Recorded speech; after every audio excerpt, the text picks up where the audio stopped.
Thank you very much.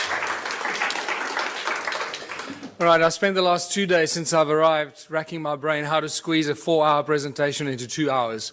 It has not been easy.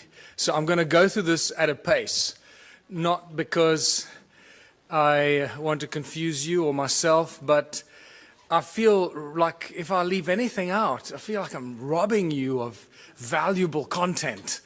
And, what do you leave out of something that's a work in progress that started out 8 years ago with a small little presentation and now consists of volumes and volumes of research and discovery that is, I for one, certainly did not expect to happen to me. So let's kick off. The history of our planet is far more mysterious and stranger than most of us will ever realize. And just by talking to the people here, it becomes very evident. The more people you talk to at this conference, the more evident it becomes.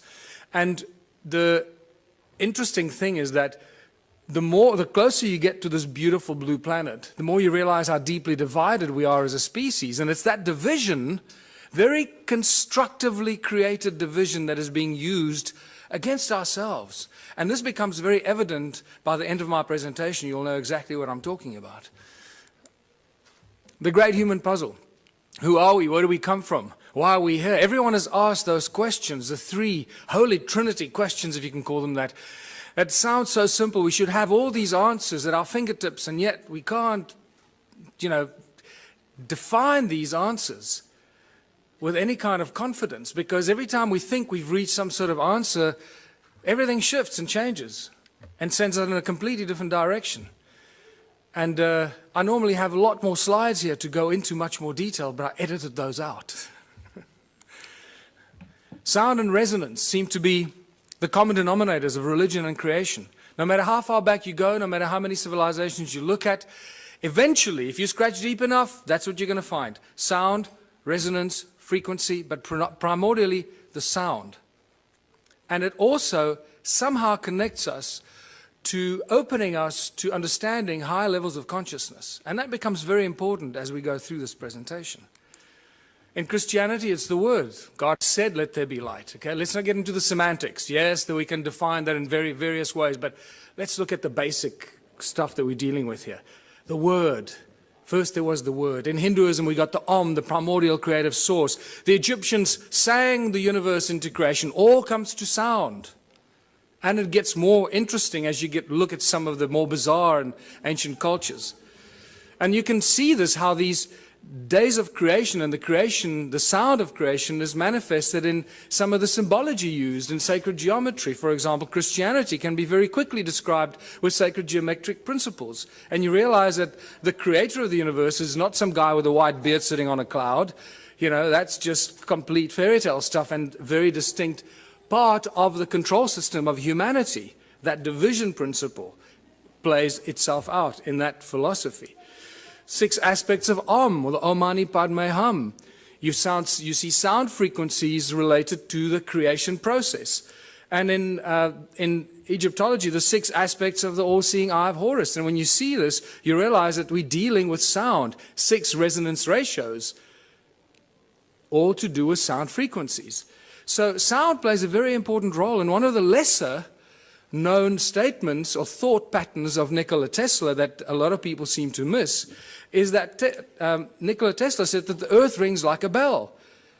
It's continuously ringing like a bell. And if you know how to use this primordial source sound frequency of Mother Earth, you'll know how to convert it into an unlimited source of energy. And I believe that's what he really did. What he did with it up at the top of the tower remains a mystery to most of us, and we're all trying to emulate that. But I believe that he was talking about the sound of Gaia, an unlimited free source of energy. And this plays a very important part in all of creation, in all ancient cultures, in all the belief systems. And I believe Tesla used this to do whatever he did to create this free energy that we're all trying to emulate. But what is sound? What is sound? Because we think that sound is just something that travels at a finite speed. Well, that's been busted now, because in Tennessee, you studied in Tennessee, didn't you? Brooks, at the Middle State Tennessee University in 2005. There were 3 high school students and 2 undergraduates that proved that sound travels beyond the speed of light. I'm not going to go into that, but that's an interesting thing to contemplate. That's one of the best kept secrets of science and physics. Never made it into the mainstream news bulletins. Sound boils water. This is a guy called Peter Davey in New Zealand. Since 1940, this guy's been boiling water with sound frequency. It's not complicated because everything has a resonance. Everything in the creation and in physical form has its own fundamental resonant frequencies. If we understand the resonance and the sound behind the resonance, we can do everything. Because if sound created the universe and all things in it, because that was done by God, then we should be able to use sound to do everything else. A 92-year-old Christchurch inventor claims to have come up with a novel way to make a cup of tea. He's invented a contraption that he claims uses the power of sound to boil water. Beverly Lockhart went to investigate. It looks like a desk lamp, is cool to the touch and appears to be doing nothing until it comes into contact with water. 92-year-old former Spitfire pilot Peter Davey claims his invention uses the power of sound to boil water. DSIR, they're a bit baffled how it works. Nobody really knows how it works.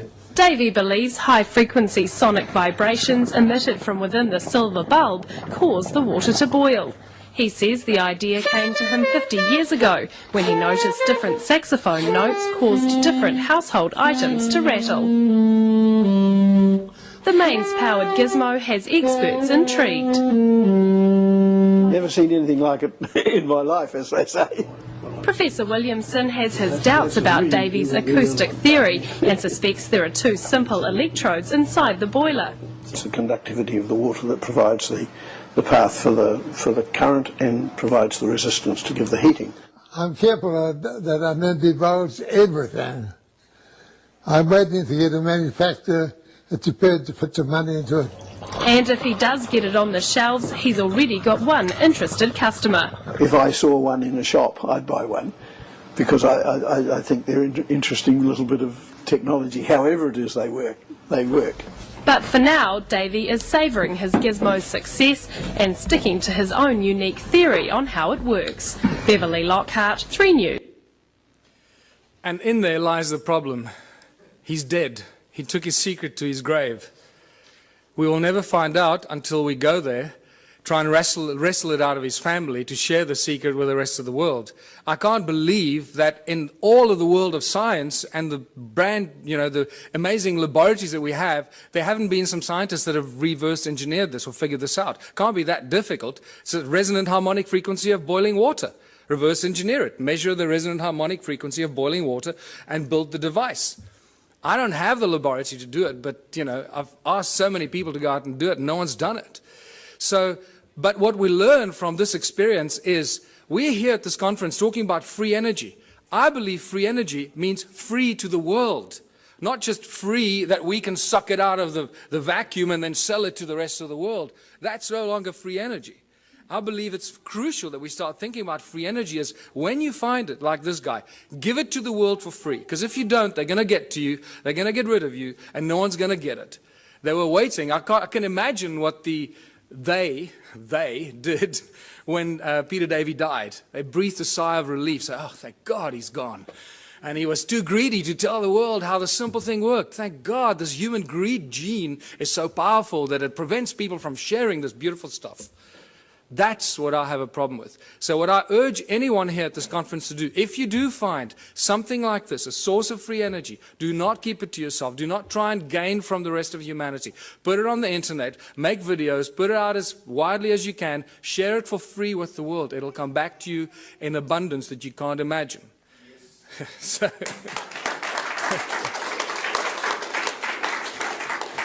Sound levitates. All ancient cultures talk about levitating things with sound, not just sound, but also with mind and thought. Now, we hear about it all the time, but until you see something being levitated by sound, it's difficult to comprehend. Here's a beautiful example. Most of the stuff exists on YouTube, but we don't go looking for it. So, Notice that you can hear the sound frequencies because the items they're levitating are very light.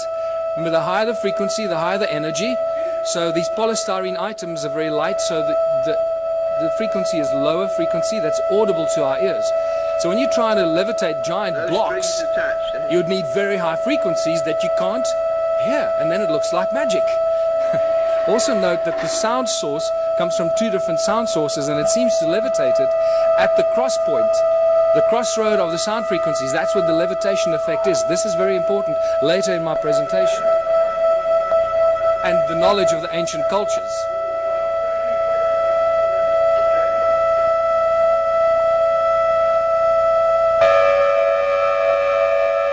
Just the slightest sound variation and the thing starts to tumble and spin. Slightest little variation on the frequency. Look where it starts to spin.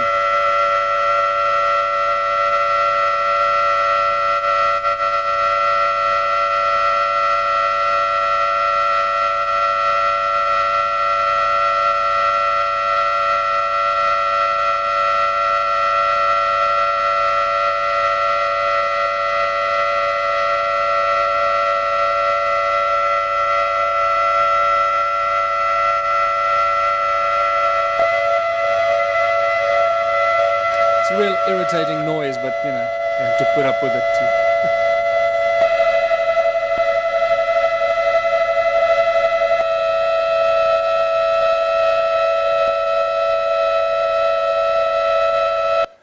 So sound levitates. It's no longer, you know, this fairy tale thing. It really happens. But sound source is also the inspiration for all the religions in the world, the great religions, and the most recognized religious symbols. This is from the guys that developed the cymoscope.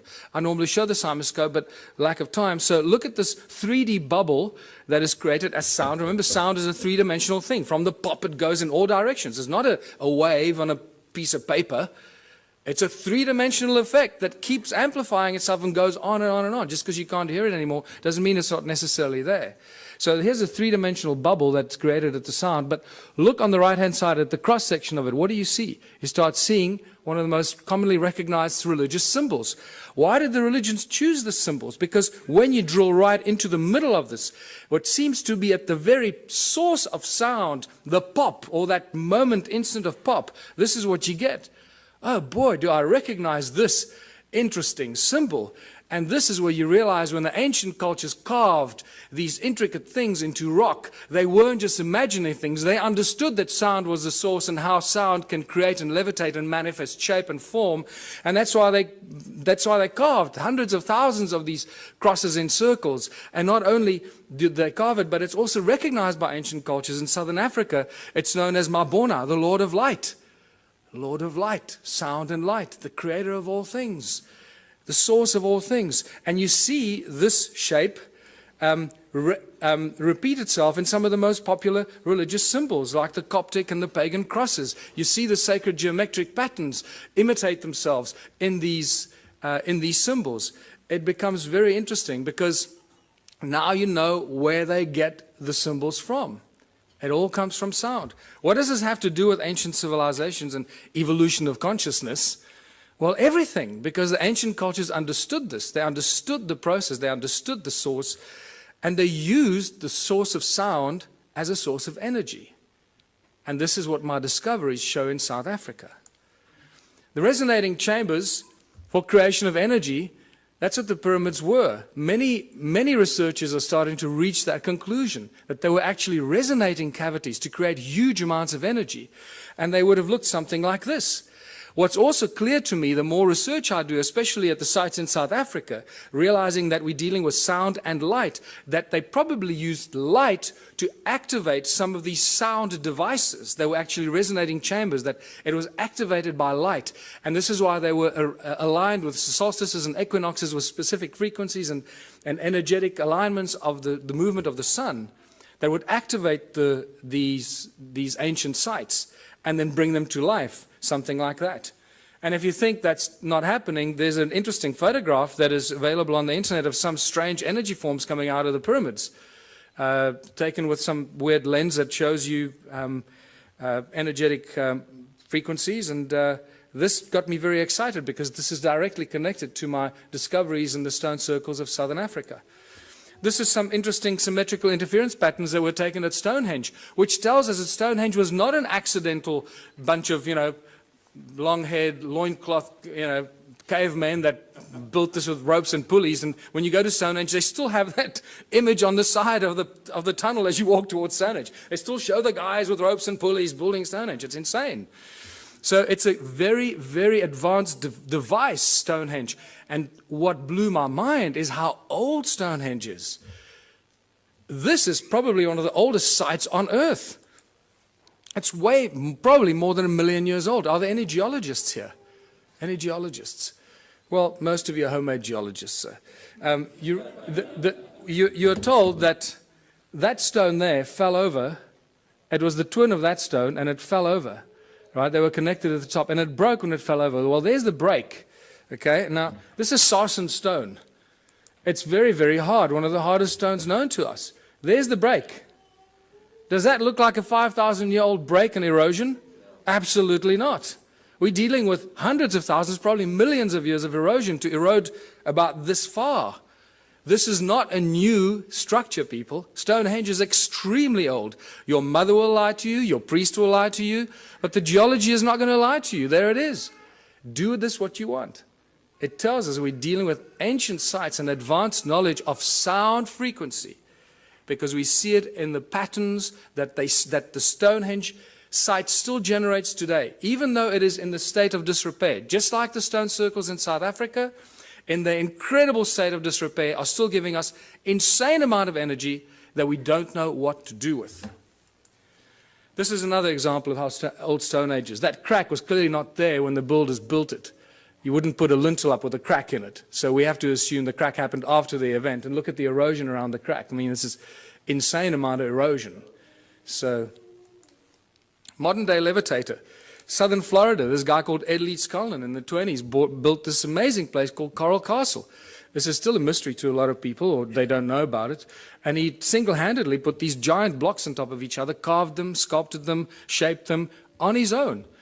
The interesting thing is when they used to bring the trucks used to deliver these rocks, he would offload them single-handedly.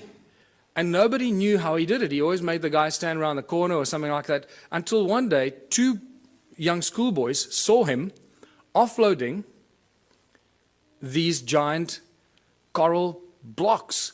And they came home very excited saying, "Hey, Mummy, we saw the guy."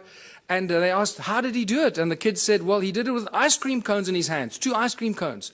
And the parents imagined, naughty children, what are you talking about? You're trying to force us into buying your ice cream for dinner, right? Well, that's not true. When I heard that, I got extremely excited, because that is consistent with what I've been finding in southern Africa.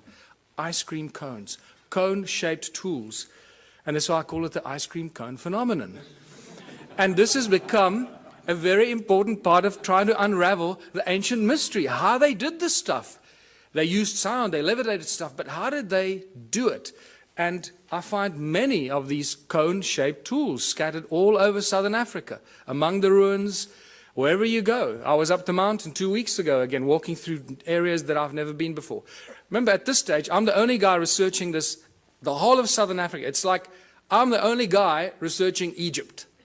That's the equivalent of that. There's one guy in all of Egypt let loose to do, try and get some sanity out of this. And so I feel a little lonely, so come help. So just to show you that these ice cream cone-shaped tools are everywhere. There are thousands of them. I've just collected a few, because after a while you get bored. Say, oh, there's another one over there. And then you get to the Rosicrucian Museum in the United States, and guess what I find? These cone-shaped tools on display with Sumerian writing on it, Sumerian cuneiform writing on it, commemorating the building of the temples in Sumer. They were then stored in the walls and hidden in secret chambers in the walls that were retrieved from the secret chambers in the walls. Now they're on display in the United States. Cone-shaped tools commemorating the building of the temples in Sumer. The plot thickens, doesn't it? So let's go back to South Africa, or Southern Africa. The current belief system is that Southern Africa was a sparsely populated part of the world with only a few inhabitants up to about 1,000 years ago. And they tell you about maybe 5,000 people, maximum 10,000 people, hunter-gatherers running around, shooting a buck here, shooting a buck there. Well, they don't do their homework when they put this in our history books, and they insult our intelligence, because unfortunately the ancient stone ruins of Southern Africa tell us a completely different tale. But they still continue to put in our history books, still today, that these are just cattle kraal for keeping cattle.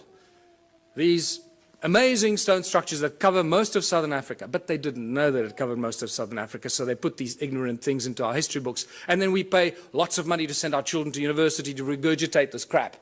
Right? And it's spectacular. They just make the stuff up, put it in the history books, but because they doctor this and doctor that, everybody just kisses their butt and nobody questions them.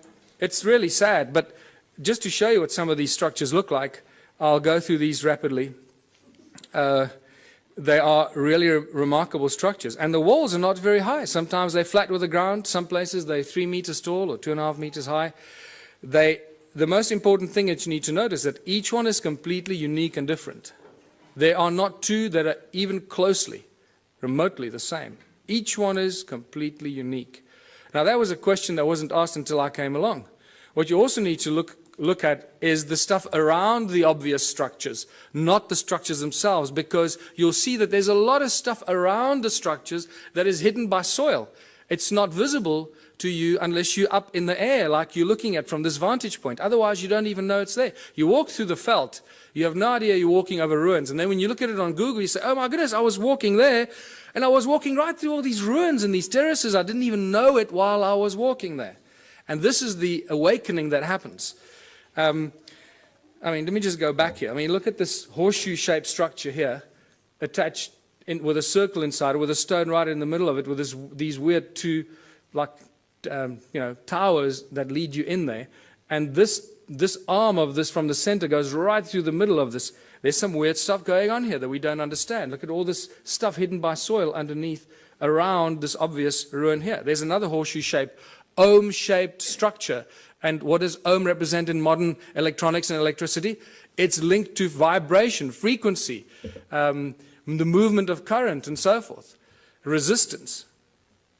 Look at all the stuff in between, covered by soil. You have no idea that there's much more of this stuff in between, connecting this one to that one.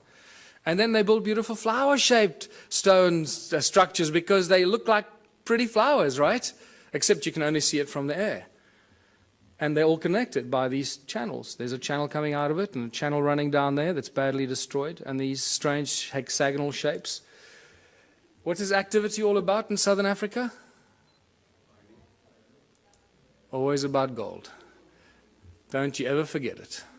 Always about gold. And remember, it's not the obsession of humans with gold, it's the God's obsession with gold. In Genesis 2, when Adam was alone on earth, Eve had not yet been fashioned from his rib. God comes to Adam and says, hey buddy, there's a place called Havilah. It's land full of milk and honey. The land is good, the water is good. And by the way, buddy, there's gold. What on earth is going on here? Why would God, the creator of the universe and all things in it, the commander of consciousness, want to tell Adam about gold?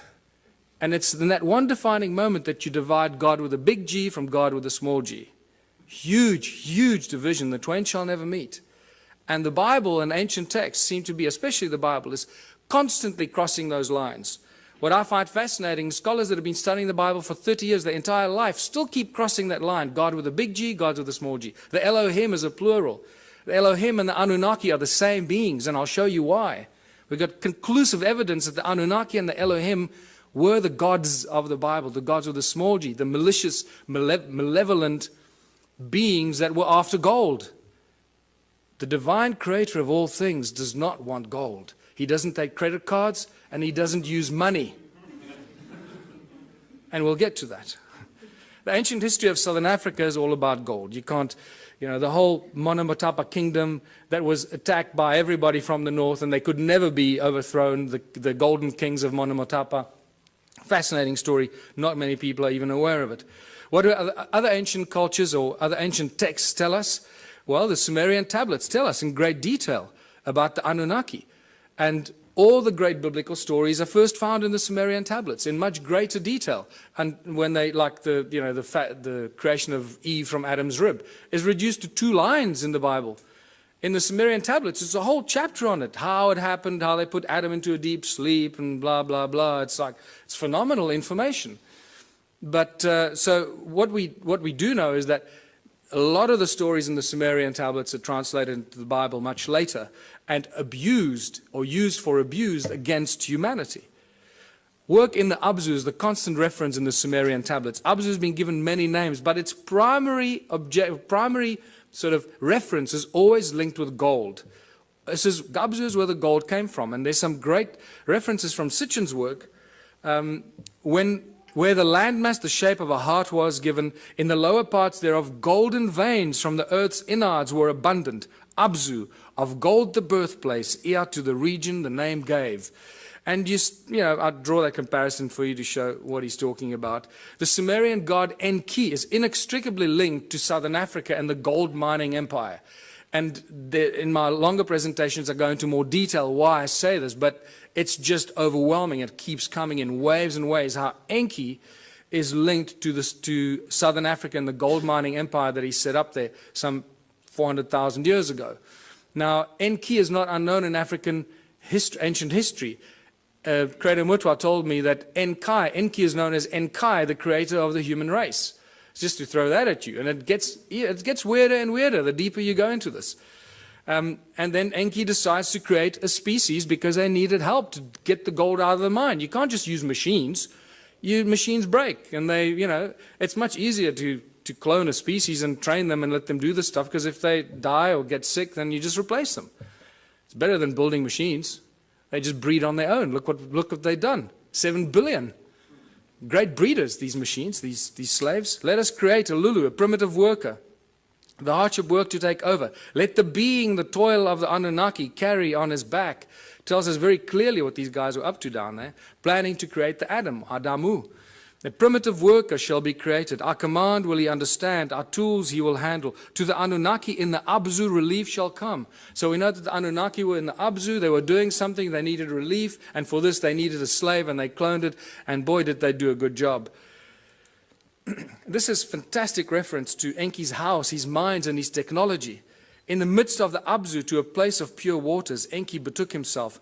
In that land, a place of deepness he determined for the heroes into the earth's bowels to descend. Before they cloned the slaves or the human race, they referred to the Anunnaki who were doing the gold mining as the heroes, because they were doing the hard work in the gold mines. So for the heroes into earth's bowels to descend. The earth splitter that Enki established. Now I'm going to show you the earth splitter because this is one of my discoveries in South Africa. Therewith in the earth a gash to make, by way of tunnels, earth's innards to reach, the golden veins to uncover. Boy, now that we found the physical evidence in South Africa and Zimbabwe, mostly, suddenly Sitchin's work becomes like poetry, because we can point to what he's referring to.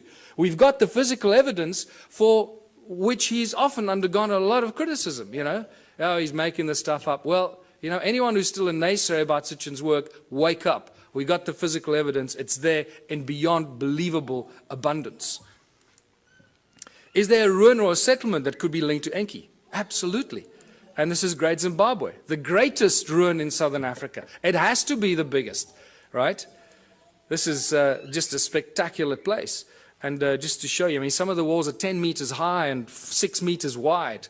Great Zimbabwe is a spectacular sight. And it has got Enki's energetic imprint all over it. Any of you that do energetic work, go and look at it. You're not going to believe your eyes. What's so special about the ruins in southern Africa? Well, they're very special cattle kraal for very special cattle, because this is probably where the word holy cow comes from. Because most of these cattle kraal are built aligned to the sun and the stars and the equinoxes and the solstices, and wow, they went to a lot of trouble for these cattle, didn't they? And the sacred geometry, and you start seeing how sacred geometric principles just jump out of it, out of these structures, and you realize, hold on, this is not just somebody building things, to pass time. And clearly this was easy to these people, because every single one of these ruins that is measured, and this is all Johann Heine's original pioneering work for which you'll always be remembered, because every ruin that he's measured so far turns out to have these very intricate alignments. And this is spectacular. And you'll understand why this is so spectacular when you realize how many of these ruins there are. These, look at this, they're perfect, and you draw a circle over there, which doesn't look like it's real. But when you extrapolate that flat line into the circle, you get a perfect hexagon. When you start joining the corners of the hexagon, look how it touches the inner circle perfectly.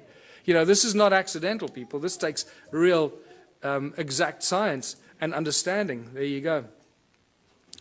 So these structures down there are not just simplistic structures. They carry huge amounts of energy. And important to note that there are no doors or entrances. This is an important thing that you find in some of the archaeological reports, and they say, oh, there are no doors and entrances, and then they forget about it. And then they tell you, it was probably built by a migrating group of 15 to 20 people, and they built it. And you say, hold on, you just told me there are no doors and entrances, and now you're telling me that it was built by people as a dwelling. So what's going on here? What are we dealing with here? And you don't get intelligent answers from the so-called authorities on this. And agricultural terraces. Thousands of kilometers of agricultural terraces. In fact, more than 450,000 square kilometers of agricultural terraces in a sparsely populated part of the world. Who built these terraces? What were they planting in these terraces? What's going on here? It doesn't fit. It doesn't match. Terraces are everywhere. When you start looking and opening your eyes, mountains are covered by these terraces. This is in Botswana. This is in Lesotho. There are terraces up some of the most incredible steep mountain sides that don't make any sense. In fact, if you go into Google Earth and you look at Lesotho, I challenge you to find any part of Lesotho without terraces. It's actually quite incredible. There are just terraces everywhere. And there's just been no people down there to build these terraces, so where do they come from? This is one of the greatest examples because you can see the channels that link them, the circles and the terraces, all one giant grid. Nothing stands alone. Remember I told you, look at around the circles, the stuff hidden by the soil, because there are no standalone circles. They're all part of a giant grid, a huge grid. No standalone, all connected by these weird channels that are clever people at university call roads to drive the cattle on. This is why these roads are there, because they were built because the people 200 years ago built them to drive their cattle on. And that's as far back as they go. Maybe 400 years ago, that's it. This is just spectacular. This is right up the road from where I live. So when I leave my house and I go walking in the mountains, this is what I walk in these places. And it's rather silly. So I take a lot of photographs and I write a whole bunch of stuff, and then I come talk to people like you, and I feel like I'm, alone, lost in the world. Ancient roads and channels run for hundreds of miles. Notice, circle, channel, and the extrapolation or the extension of the circle that looks like a giant spider's web. And it's these giant spider's web that turn into these agricultural terraces. And there's a very specific reason why this is all connected, which you'll understand soon. Look at these archaeological drawings from 1939, clearly showing us that there are no doors and entrances, and these circles are all connected like a bunch of grapes. And then they don't make any more comments about it, they just leave it. The roads link every stone circle. There's the road there. It's very, very badly eroded, as you can see. Most of the times you don't even know you're walking on these ruins.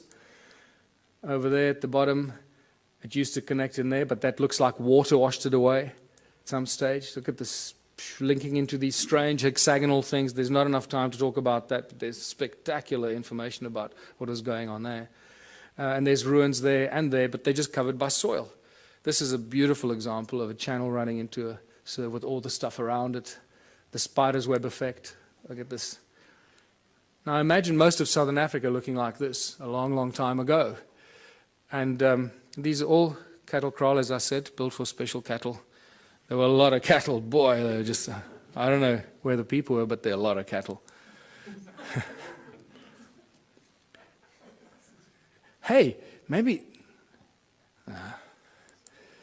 How many of these ruins are there? And this is where the penny really drops, when you start figuring out how many there were. In 1891, the brilliant Theodore Bent, this is one of the few archaeologists that I carry real respect for, wrote a brilliant book, The Vanished Lost Cities of Mashonaland, and it's a phenomenal book. And in 1891, from horseback, traveling through South Africa, Botswana, Zimbabwe, he estimated about 4,000 of these structures. Then by 1974, Roger Summers, who had more technology available, calculated about 20,000 of these stone ruins. Now, by now, I started going, hold on, 20,000 stone ruins in a sparsely populated continent doesn't make any sense. I got involved in 2007 when Jan Heine introduced me to this, and within 6 months, I estimated at least 100,000 ruins. So I thought, well, before I release Temples of the African Gods, I can't just thumbsuck the stuff. Let me have some sort of at least scientific argument for this. So I started counting. I used Google and aerial shots and just started counting, and extrapolating, getting averages per hectare, per square kilometer, per larger area. And I went all over southern Africa and found these densely clustered areas and got averages. And some of the aerial photographs looks like, there's circles here. When you look closer at it, when you study this, you see how connected they were. This is all over southern Africa. Some of them are in the Transvaal or in Gauteng, what used to be the Transvaal, in Mpumalanga, in the Orange Free State. There's some in Natal, KZN. I just found some in KZN 2 weeks ago when I traveled to KZN. And I hadn't found any before. So wherever you go, you find more ruins. Zimbabwe, Botswana, as I mentioned, and this one I'll be talking about again. This is near a town called Bronkhorstspruit, very strange looking structures. This is again close to my house. And this is south of Johannesburg. There are thousands and thousands of these south of Johannesburg, and they think they discovered gold there in the late 1800s. And this is just spectacular. It's the density of these. This is other side of Rustenburg, where I grew up near the platinum mines on the way to Botswana. This runs about 5 by 5 kilometers, and it's just dense like this. It's ridiculous. And this is back near where I live, just to show you the circles with the channels connecting them and the terraces. And by the time I finished counting, getting all these averages, I found out there were more than 10 million of these. So forget 4,000 and 20,000 and 100,000, more than 10 million of these. In fact, I can now tell you categorically it's probably closer to 20 million of these. And we'll be surprised if there aren't more. It's spectacular. We're dealing with the largest and most mysterious ancient civilization on earth that no one's paid any attention to until now. What happened to them? What happened to 10 million stone structures and the people? Forget the stone structures. We've got evidence of those. Where are the bones? Where are the dead people? There's nothing. Not a trace of who occupied these. Isn't that more mysterious in itself? That for an extended period of, I'll show you, about 280,000 years, people lived and worked here. Then no fossil remains of these people. What on earth went on here? This is where you start listening to people like Drunvalo Melchizedek, when he says that, human populations have been evacuated and moved from one planet to another. You go, well, hold on, suddenly that makes a little bit more sense than anything else. Because we should have found bones. There's been a lot of digging, mining, and there should be bones everywhere. Farmers, building houses. So what happened to them? This is where the Sumerian tablets become very important. And the King's List, I'm going to come back to this, because in the two King's Lists that give us exactly the same story, they give us the names of 8 kings that ruled for about between 220 and 241,000 years. The names of the kings are the same, the places they ruled are exactly the same, the dates vary a little bit. So you've got to allow some mistakes in translation. But the names and places remain the same. This is very, very interesting. But what this tells us is 2 very important things that I'm going to come back to later. And this is a repetitive theme in the Sumerian text, is after the kingship descended from heaven to earth, after kingship was lowered to earth from heaven. Okay, to us it doesn't make any sense. Oh, we think it's some crap made up by the ancient people because they were all stupid, right? And then it tells us who these kings were and how long they lived. And you can clearly see that they weren't human, because they lived and ruled for 36,000 years, 64,000 years, 28,000 years. And then a very important thing that it tells us, a very important statement from these 2 kings lists. And then the flood swept over. So 2 very important things, three important things. that kingship was lowered to earth from heaven. Somebody up there decided that they were going to appoint some kings on earth, some priest kings. That changes all of human history. It tells us that they ruled for an extended period of time, and then the flood came. So we seem to have a history, a chronology of human history until the flood. Prior to this, or until now, we know very little about what happened before the flood. And this is very important. So I believe that when they say the flood came, that's what destroyed these ruins. Some 12 to 13,000 years ago, the so-called Great Flood that there's not much argument about in geologic and archaeological circles. And you can see the sedimentation. That's why most of these ruins are not visible. Most of them are covered by soil. They're hidden from us. And wherever there's stone circles, there are gold mines. You can't get away from it. More than 75,000 gold mines have been found between 2005 and 2010 in a geological survey just around the little town of Leidenburg in the Mpumalanga province. 75,000 gold mines.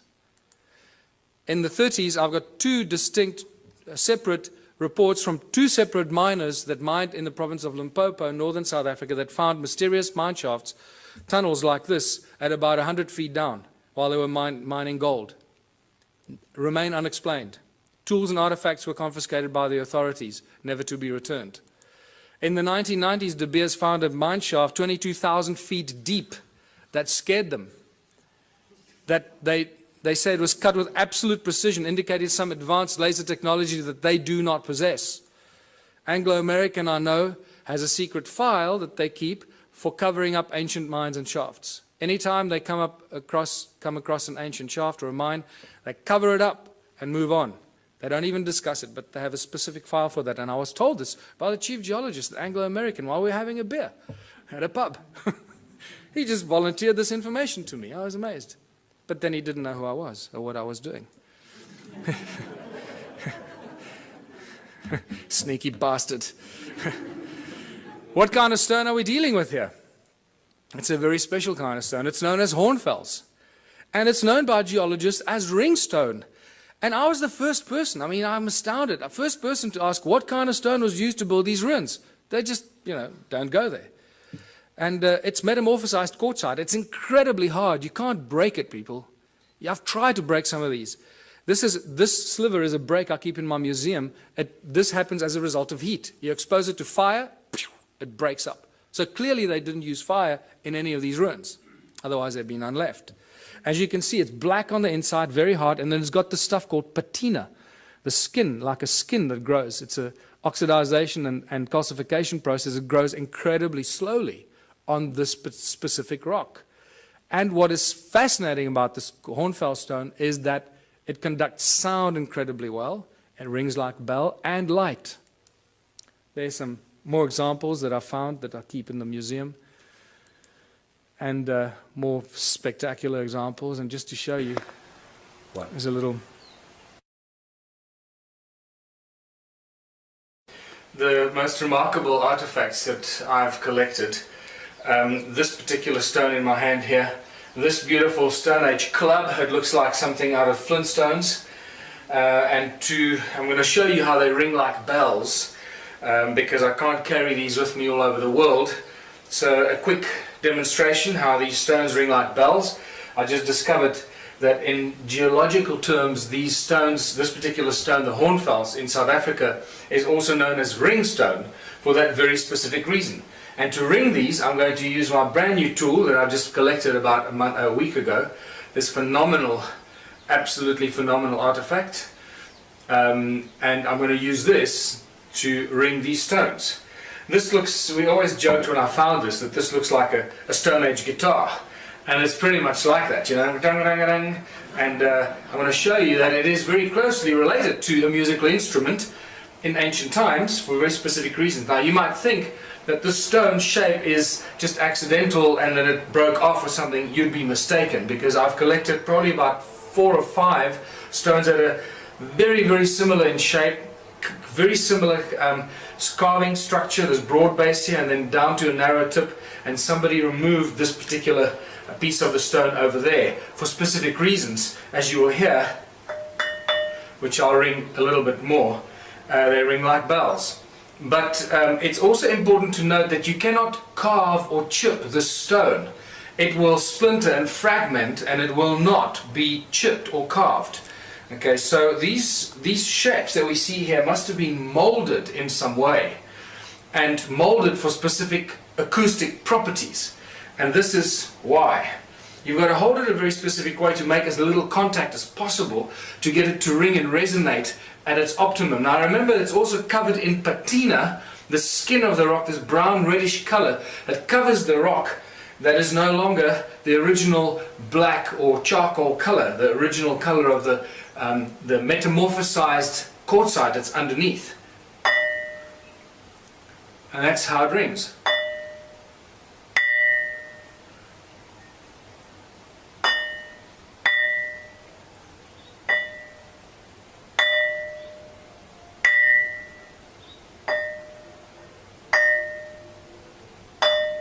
I can actually feel my fingers underneath are deadening the ringing because I'm holding it and it's deadening some of the effect.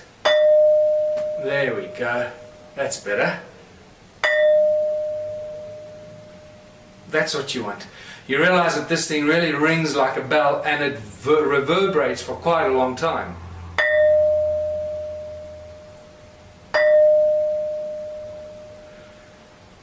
Alright, and now to show you that this is not the only one, here's the other one. The Stone Age Club.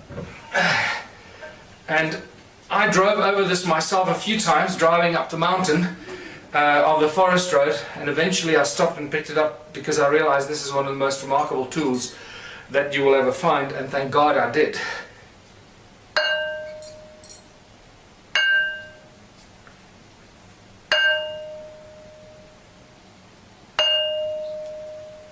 And it is very heavy. I'm out of breath because I'm holding my breath not to make a noise, and this thing weighs probably about 15 kilos, so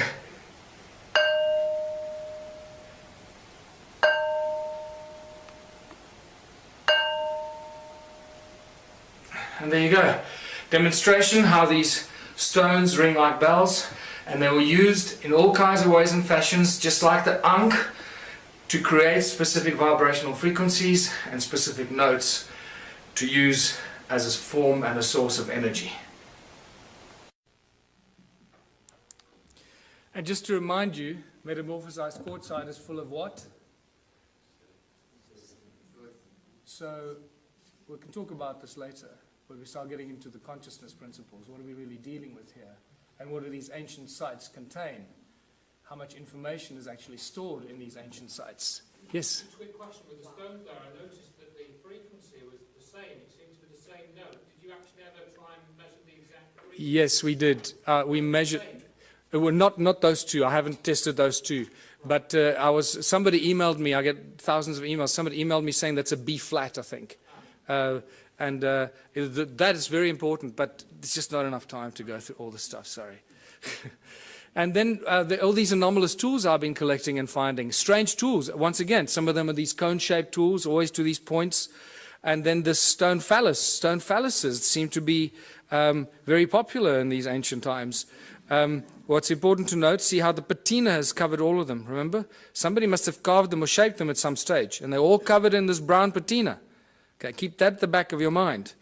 This is at top of the big ruin on top of the mountain there. That's spectacular, whatever that is, a bird-shaped stone, or there's a whole other link to the Zimbabwe birds that is in here, but we can't go there. These strange tools and artifacts that are just spectacular, that make no sense to us today, because it's not part of normal archaeological, stuff that they exhibit. And then the most spectacular mystery in all of archaeology, the sacred stones. The special sacred stones. Hundreds of thousands have been found in southern Africa. Now, because we had a breakthrough energy conference, you'll automatically notice that they resemble a torus shape. So I'm giving you a little hint as to what these are for. But in South Africa, the Archaeological Society has it as a logo, and they will still teach you that these are weights for digging sticks.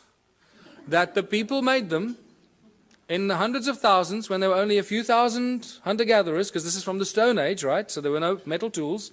They made this with other stones because they needed weights for their digging sticks when they were digging for roots in the veld. I can't think of anything more insane. These people should be locked up. Where's the flagship among all these ruins? And this is where we get to the very important Adam's calendar.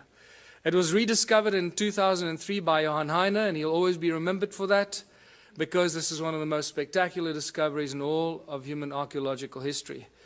These are the two central calendar stones. Baba Kreda Mutwa, the preeminent African shaman, told me when I saw him, there you can see Adam's calendar in my other book lying on the desk. When I showed him this book, he burst into tears and took quite a while to calm himself down. He said he never thought he'd see that sacred place again. He was initiated at this place in 1937 as a young shaman, and he calls it Inzalo Yelanga, or birthplace of the sun.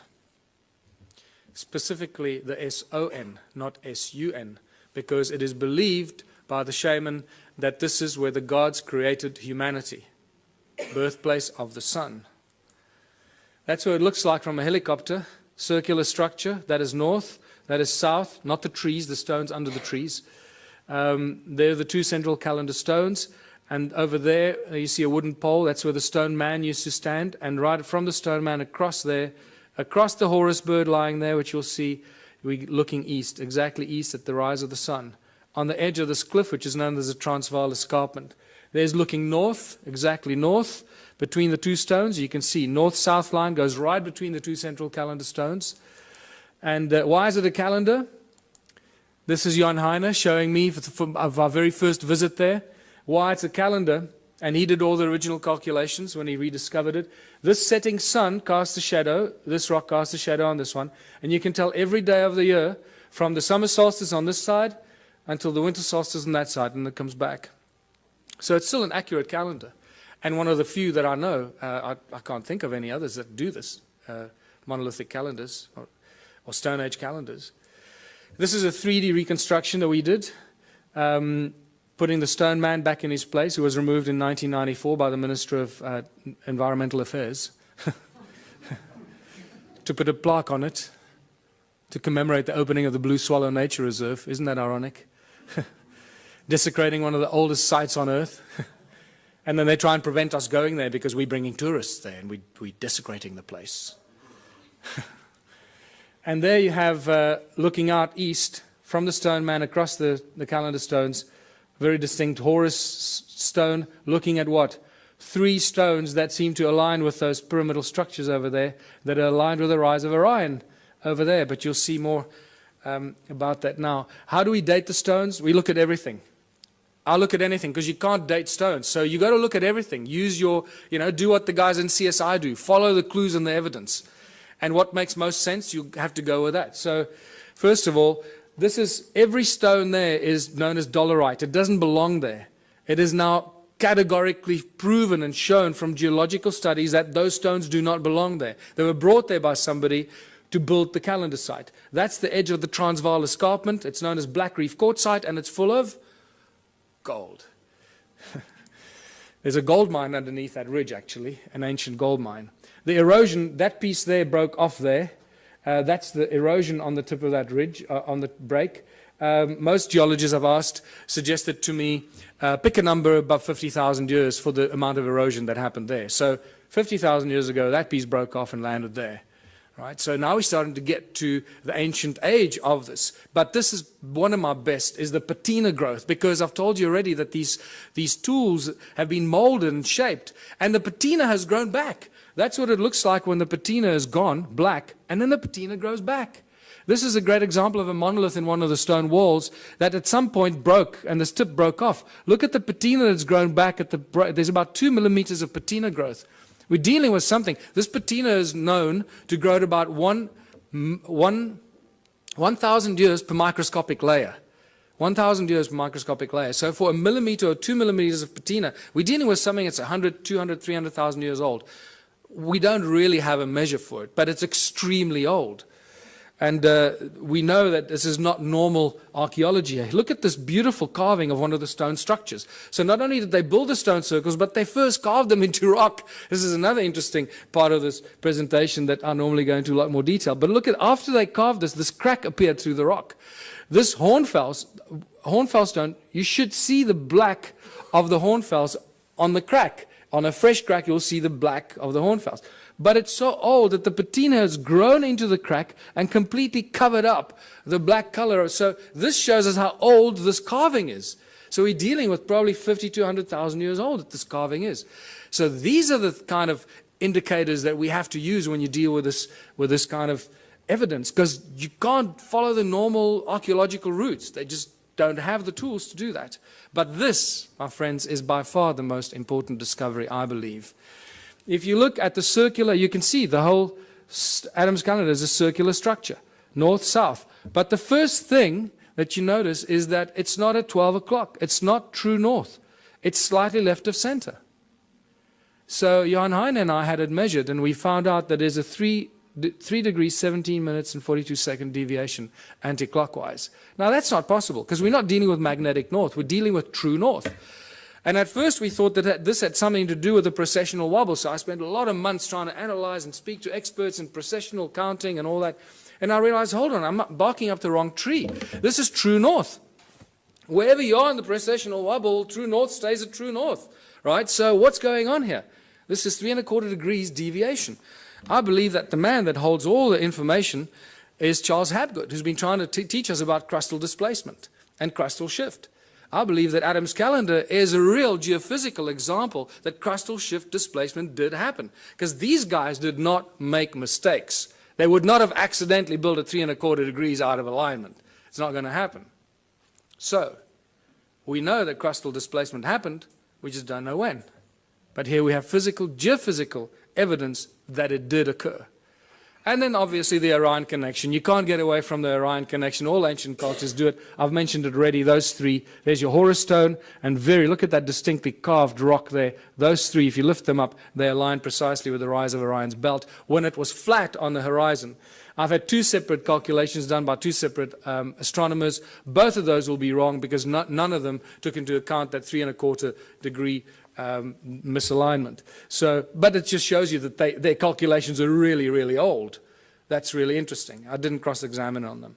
And just to show you this beautiful Horus stone, I discovered that one morning when I went there with another guy very, very early when I started doing this exploration. And that stone was covered by soil. So we couldn't see. I didn't know that it was actually a Horus or a bird-shaped stone. But then when I moved the soil away from about there, suddenly this beautiful head and nose appeared. It doesn't look like much from here, but there's nothing to stand on to take photographs. You know, if I take one step backwards that way, I fall off the edge of the cliff. So, and there you go. It's about 3.5 meters tall. There's a fat belly there that you can't see on this angle. And the nose is broken off. It's probably maybe another foot there that would have extended. If you lift it up, there you got it. Reconstructed. Adam's calendar. When I called it Adam's calendar, I had no idea how close to the truth it was. This is where humanity was created according to ancient African culture, where the Annunaki artificially, genetically created the Adamu, the human species that we all belong to in various forms and shapes. And then we get to the discovering of the pyramids. The mystery just, gets better and better. Look at that. This is one of the first pictures taken of Johan in 2003 when he started measuring the calendar and finding out all these mysteries. One of the best pictures, because I've been there thousands of times and you just don't get good pictures of the pyramidal structures. There's a third one, a little one over there, just sticking its head out. I've been told through various means that there's about 30 meters of sedimentation down there. So we're only probably seeing half of those pyramidal structures because of the flood, remember? The flood that destroyed all the stuff. That would have covered all of it. Why are they pyramids? Why am I so convinced they're pyramids? For various reasons. First of all, when you go into Adam's calendar, the moment you cross the circle, because there's no obvious circle, it's an imaginary circle. The moment you cross that circle with your GPS, you lose signal. Okay, it works here. The moment you walk in there, your signal is gone. And I love the macho guys. They just love it. Oh, my GPS will work. You'll see. I'll show you how my GPS works. And they go in there. It's fantastic watching them. Just see that ego drop very quickly. And then when you take the same GPS down to the pyramids, there were 4 of us. I will forever regret not taking a photograph of it, because there were 4 of us standing with GPSs like this. And every GPS gave you a completely different reading. Not just slightly off, but miles off.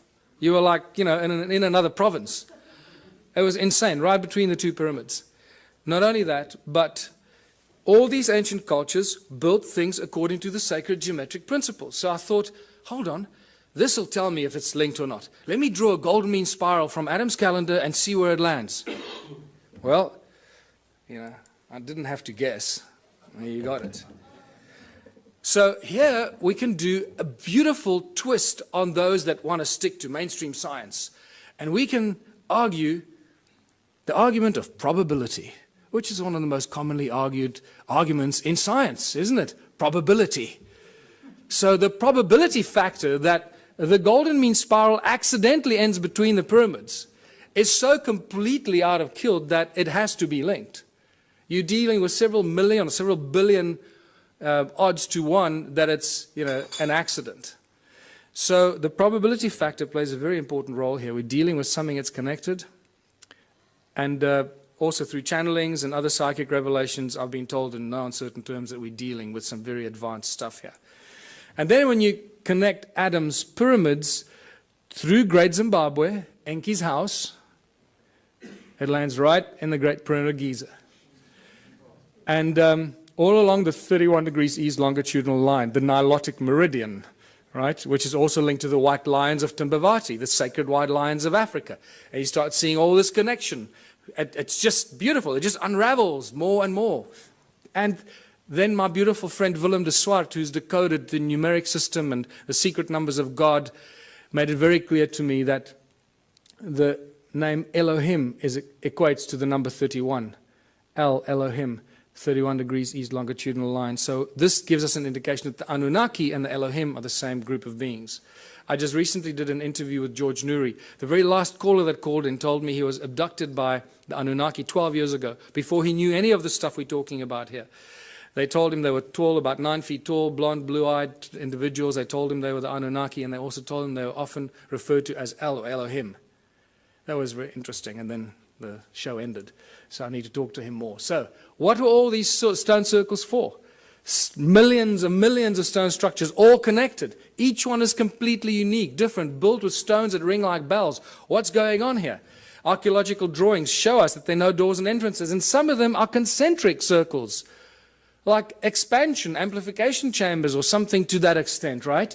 So are these connectors, these channels actually like wires? Absolutely. So let's go back to what Nikola Tesla said. He said the earth rings like a bell and it's an inexhaustible source of energy if you know how to use the sound frequency of Gaia. And I believe that this is what it is. The cymatic patterns remind us of what we're looking at. The shape of Om. This is the shape of Ah, sand on a metal plate. That's what you'll find. So what we're looking at here is cymatic patterns from Earth. Each one of these stone circles just simply represents the cymatic freak or the shape of the sound of Gaia at that particular point. And this is why they're connected. So they created one huge energetic field. There's one example. There's Hans Jenny's photograph, the circle in the middle and the spider's web effect outwards, the circle in the middle, spider's web effect outwards, except these were connected so they could share the energy they suck out of Mother Earth. And but how much energy could these structures create? For this, we got to go to 1944 and Japan, when they were developing the death ray with which they were going to smite the Allied army. But unfortunately, they got nuked, so they never got to use the death ray. But one of the things that I found out is that at the core of this death ray was a thing that they used called a magnetron, a resonant cavity magnetron. Well, this is, you start a frequency in the middle, you amplify it in these resonant cavities until you decide when you want to take it out of the wires. And that magnetron is used in laser beams, it's used in microwaves, it's a technological tool used in many applications. This has got a little magnetron in it, or a klystron, I think it's called in this. And then it goes through what? It goes through a crystal to focus the light. Right? So if you're working with light, you need to use crystal because it lets the light go through it. Right? So I believe that this magnetron was used. There you go. If a magnetron a few centimeters in diameter could fry the Allied army, how much energy can a magnetron 22 meters in diameter create? Huge amounts of energy. In fact, I was made aware that it's this structure that was probably responsible for the destruction of Atlantis, because they didn't quite know how to use it and it got out of control. So I believe when you read those translations of Sitchin, where he says Enki built the earth splitter with which in the earth a gash to make, I believe this is the earth splitter or something like that, creating huge amounts of energy, putting it into the giant grid, giant energy grid that connected all these stone structures in southern Africa. And that's really what it was. Everything was linked to the mining of gold. None of these were dwellings, people. We're dealing with a giant energy and work grid for the extraction and the mining and the processing of gold. And then get to the measuring of these stone structures. And I found a guy who had a very interesting device that he measured without me, and then I came back from America and I heard that he went and measured these. I called him back. I said, I want to go back and do it with you. So I went with him, and he used to work in the satellite industry for Centec. Interesting guy. And the measurements that he showed me were just mind-blowing. Electromagnetic waves, either horizontal or vertical, coming out of the ground into the sky. Sound frequencies in hertz, the loudness in decibels, and also what he calls the heat signature. The heat signature that he explained to me, he measures up to, it's the average temperature of the ground below the soil, below the surface, down to about 300 meters. He's got all kinds of ways that he calculates this. I can't explain to you exactly how he does this, but I asked him several questions to cross-examine him to see if he was not, making it up, and it stayed constant. So I believe that he does have a system to work this out. This is what he measured. The outside, the heat signature anywhere outside here is 5.5 degrees Celsius at the surface of the ground. The moment you move the device in there, it shoots up to 29 degrees. So it's 5.5 degrees, 29 degrees. 5.5 degrees, 20. There's no scientific explanation for that we have right now. You go in there, it goes up to 33 degrees. 5.5 degrees, 33 degrees in the middle. What's interesting, the electromagnetic field here runs at the equivalent of about 280 megahertz, but it's vertical, straight out of the ground into the sky. So it's a column of energy out of the ground into the sky. Over there, it creates like a dome-shaped effect over the circle, because you also lose GPS when you go in there. So I can now understand why you lose GPS, because it creates the circle. There's no electromagnetic activity outside. The moment you go inside there, you pick up this horizontal electromagnetic effect, equivalent to about 480 megahertz. And he went into more explanation to me exactly how, sorry, let's go back here. And then the sound frequency he measured coming out of these walls at 14.5 gigahertz. Now, we don't measure sound frequencies at those. This is really mysterious. So, and at 72 decibels coming out of these walls. And then we went up to this one here, and it got even worse. Measured 33 gigahertz sound frequencies coming out of these walls inside here. 33 gigahertz. When you walk along this channel that ran in here, the wall was broken there, but the channel runs in there. It starts at like 5 degrees. It keeps going up. As you walk there, that heat signature keeps rising. By the way, the heat signature, he explained to me, can only go up to about 80 degrees Celsius, at which point it suggests that you've got a volcano under you about 300 meters below you. So that's how he's calculated it. And so at 80 degrees is the max, and nothing more is possible. So we go from 5.5, and by the time you get here, it's at 33 degrees. Around 30 degrees there. When you go from outside there, 5.5 degrees, onto that little attachment there, inside, shoots up to 58 degrees. 5.5 degrees, 58 degrees. There's just no reason why it should be doing that. And then the electromagnetic waves, once again, there's a dome-shaped horizontal effect that happens inside here at that frequency. And it's horizontal. Also, this is why, when we did ground-penetrating radar, I used the world's leading company to do ground-penetrating radar on 3 structures. This is one of them. There was another one of those flower-shaped ones, and then at Adams Calendar. And all the way through the ground-penetrating radar exercise, I kept asking the guy, are you getting GPS signal? And he says, yeah, sure. And he had a really big GPS thing on his back, and I thought, okay, well, our measurements are down the drain. That's it. The guy was lying to me. And then I waited, after working like a dog for a whole long weekend, because to do this GPR is not easy. The GPR devices are not meant for rocky terrain. You've got to drag this big box and up the rocks and down the rocks. And I had to do the dragging. So I worked my butt off for the whole weekend expecting some results. So, a week goes by and I phone the guys in Joburg and I say, have you got any results for me? I'm dying to see the results. And they say, yeah, no, we've got some problems with, I'll get back to you. A month goes by, nothing. 3 months go. Eventually I said, just tell me what's going on. He says, look, we got real problems with the GPS. Everything is just completely scrambled. I don't know what happened. I'm really, really sorry. But it's just like complete garbage. This has never happened to us before. So I went, don't worry, it's okay. You made me the happiest guy in the world. Because now I know that our measurement's accurate. It looks like you're getting a reading, but you're getting garbage. So when they put it in the computer nearly blew up. It said, sorry, buddy, I don't like what you're feeding me. And then we get to Adam's calendar, and everything we know, or we think we know, just flies out the window. There's the imaginary circle once again. And as you approach it, the heat signature is at 9.5 degrees. It's a little higher than the other places. As you cross that imaginary circle, remember there's no wall, so 9.5 degrees, as you cross in there, it shoots up to 77 degrees. 9.5, 77 degrees.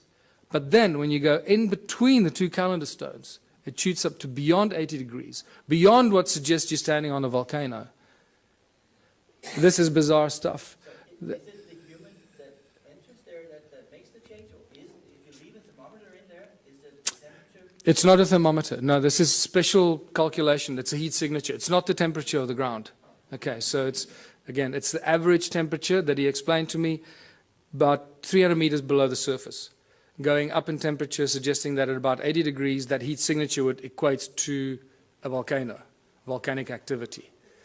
And then we measured the sound frequency, first of all. Once again, nothing outside. And then as you cross that imaginary circle inside, it shoots up to beyond 375 gigahertz. This is sound frequency. Now, I've never heard of anything before measuring sound frequency at these frequencies. In fact, I've had several people argue with me that sound doesn't exist at those frequencies. I say, oh, well, it just disappears.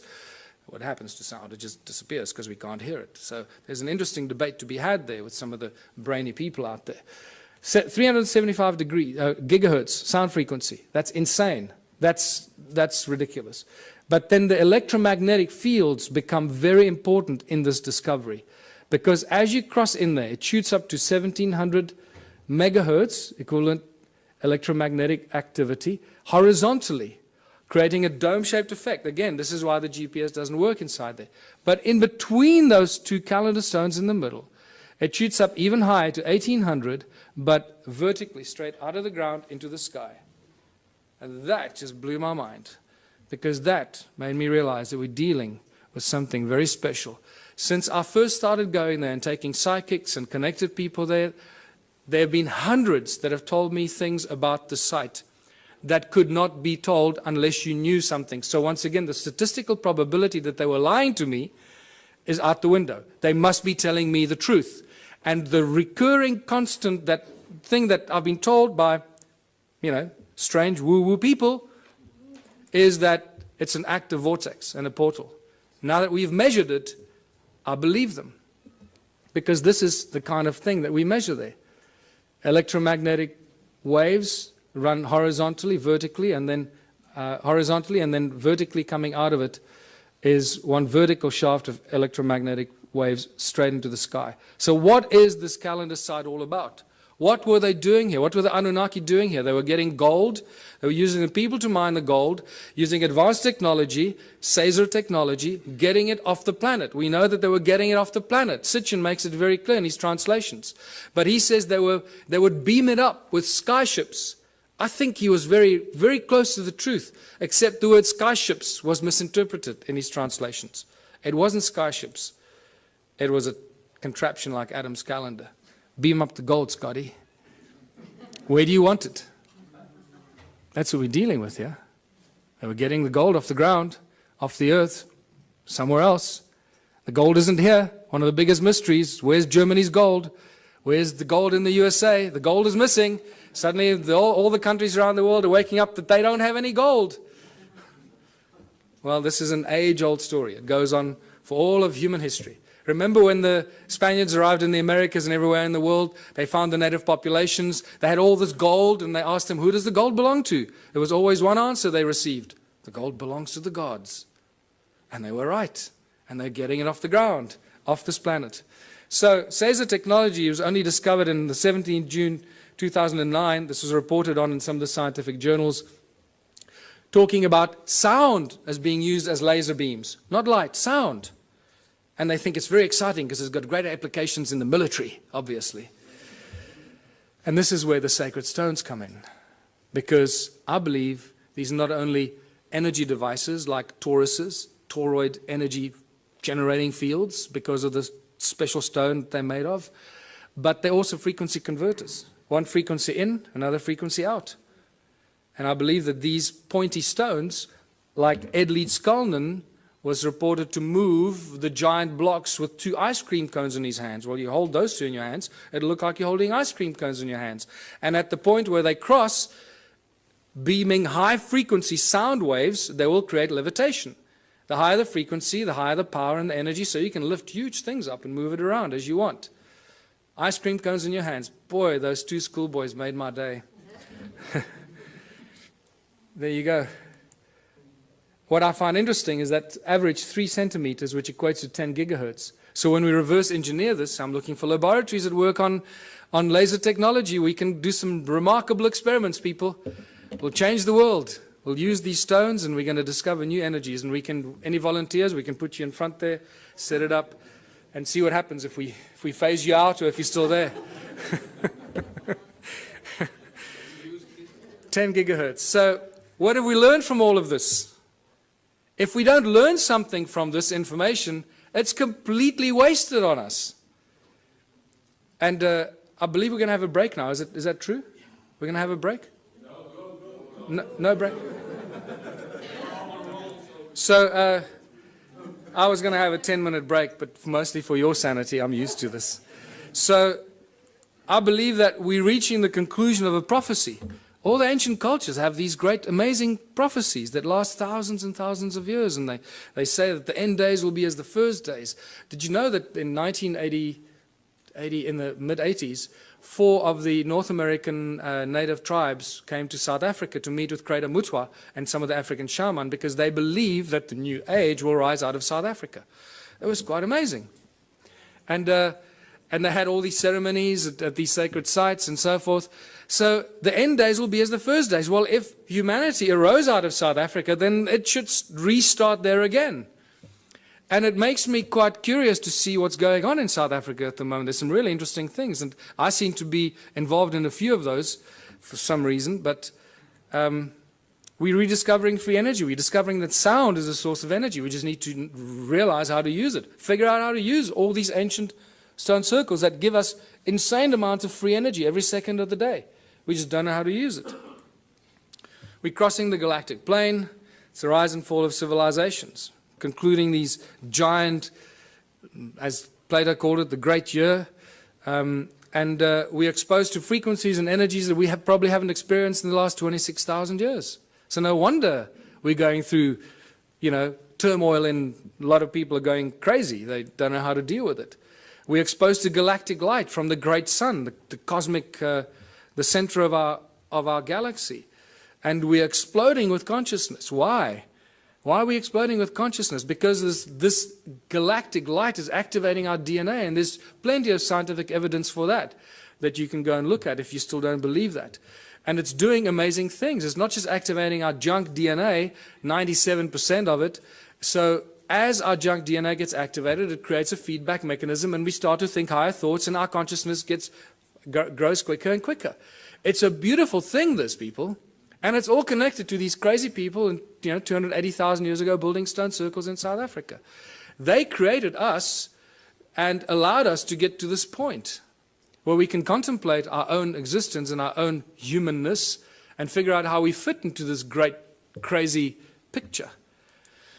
We connect to the morphogenic field and realize that the resonance is the substance of the morphogenic field and plays a very important role in, spooky action at a distance that scientists are still trying to wrap their heads around. How does this all work?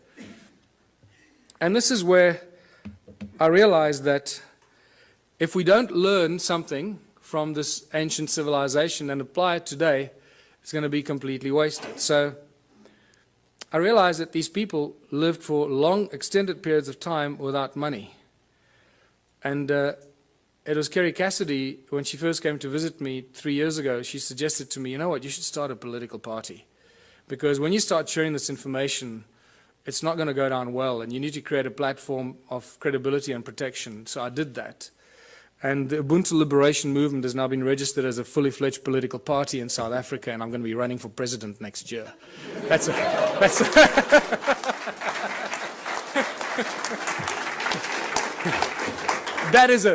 the funniest thing I've ever heard. But it's true.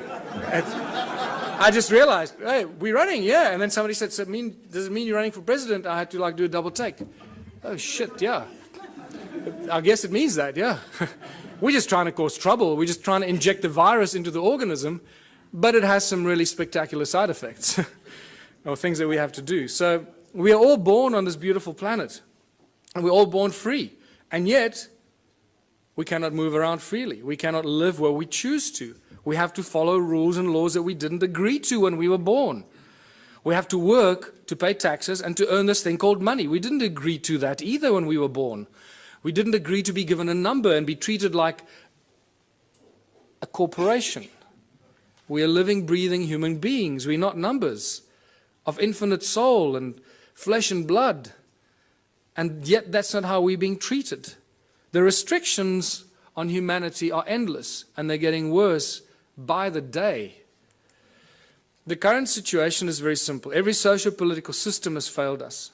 This is why we're in this mess. Otherwise, we wouldn't be talking about this stuff, right? If it was hunky-dory. Humans everywhere live in misery. There seems to be no happy outcome to the political and economic mess of the planet. Every year, every month, it gets worse. More poverty, more hunger, more homelessness, more misery. The global economic collapse is imminent. The fact that we still have a global economic system is actually miraculous, but it is a clear indication how powerful those individuals are that control the global economy. They have infinite power as it is now. Only us, only we can do something about it. And there's some simple things that we can do about it to change everything about our lives and how we continue living as living, breathing human beings and not numbers and corporations or fictional entities. 1/3 of the world's food goes to waste. This is spectacular. What kind of creatures have we become that we deny 1/3 of the global population food because they don't have money? We don't hand it out, we dump it. We destroy it because we can't give it to them for free. They need money, they need to work, lazy bastards. Do some work, go get a job, become a respectable member of society, get a job. We don't need jobs. It's the last thing we need. Every time I hear politicians say, we're going to create jobs, I sense shivers down my spine. It's the last thing we need. Busyness. Keep you busy, running around, forgetting what you should be doing, what kind of life you should be living. It's all encoded in the language that we use. How did it get so bad? This is where we get back to what we've just been to, the ancient civilizations. A small group of royal political families and the banking elite families took control of the world. This didn't happen last year or 100 years ago. This happened thousands of years ago, people. It started with the Sumerians about 6,000 years ago in the Middle East, in Sumeria. When the Sumerian tablets tell us, when kingdom was lowered to earth from heaven, that's why I pointed it out to you. They tell us, kingdom was lowered to earth. Suddenly we see these priest kings appear out of nowhere. How did these guys suddenly took on this higher than thou situation? Who the hell are they? Where did they come from? Oh, people lived happily, and suddenly one guy said, hold on, I'm going to be your king. You're going to have to work for me and pay taxes. Screw you, buddy. I don't know. So how did these priest kings in ancient times become so powerful? Because they were appointed by the gods. I'm not talking about God with a big G here. I'm talking about the gods with a small g, these arrogant pricks that came here and disturbed us on this beautiful planet. And what happened next after they appointed the priest kings? The most spectacular, miraculous thing happened. These priest kings created money. Money is not part of natural evolution. This is a complete misunderstanding of human history. Anyone that teaches you that has not done their homework. Money was maliciously introduced in ancient times as a tool of enslavement, the absolute tool of enslavement, and we are feeling the worst brunt of it right now. We are the guys, we are the civilization, we are the people in the history of this planet right now that can make a change. It's up to us what we do with this information and how we move from here forward. Today there are three main banking families, there are arguably a few more, but the big ones, obviously the Rothschilds, the Rockefellers, the Morgans, they control everything. They own all the banks in the world. How can I make the statement? Because they're the guys that bail out the banks when they go under. So they own them. It's simple, right? If you bail somebody out, you're going to own them. And you're not going to bail something out that you don't own, or at least that you don't control. So the World Bank, the IMF, the BI, the Bank of International Settlement in Basel, Switzerland, most people aren't even aware that there's a thing called the Bank of International Settlement. When they discover this, they, what? Wow, that's amazing. I hope they're good people. Can't they give us a loan? Remember, people, money doesn't exist. Okay, I'm going to get into this.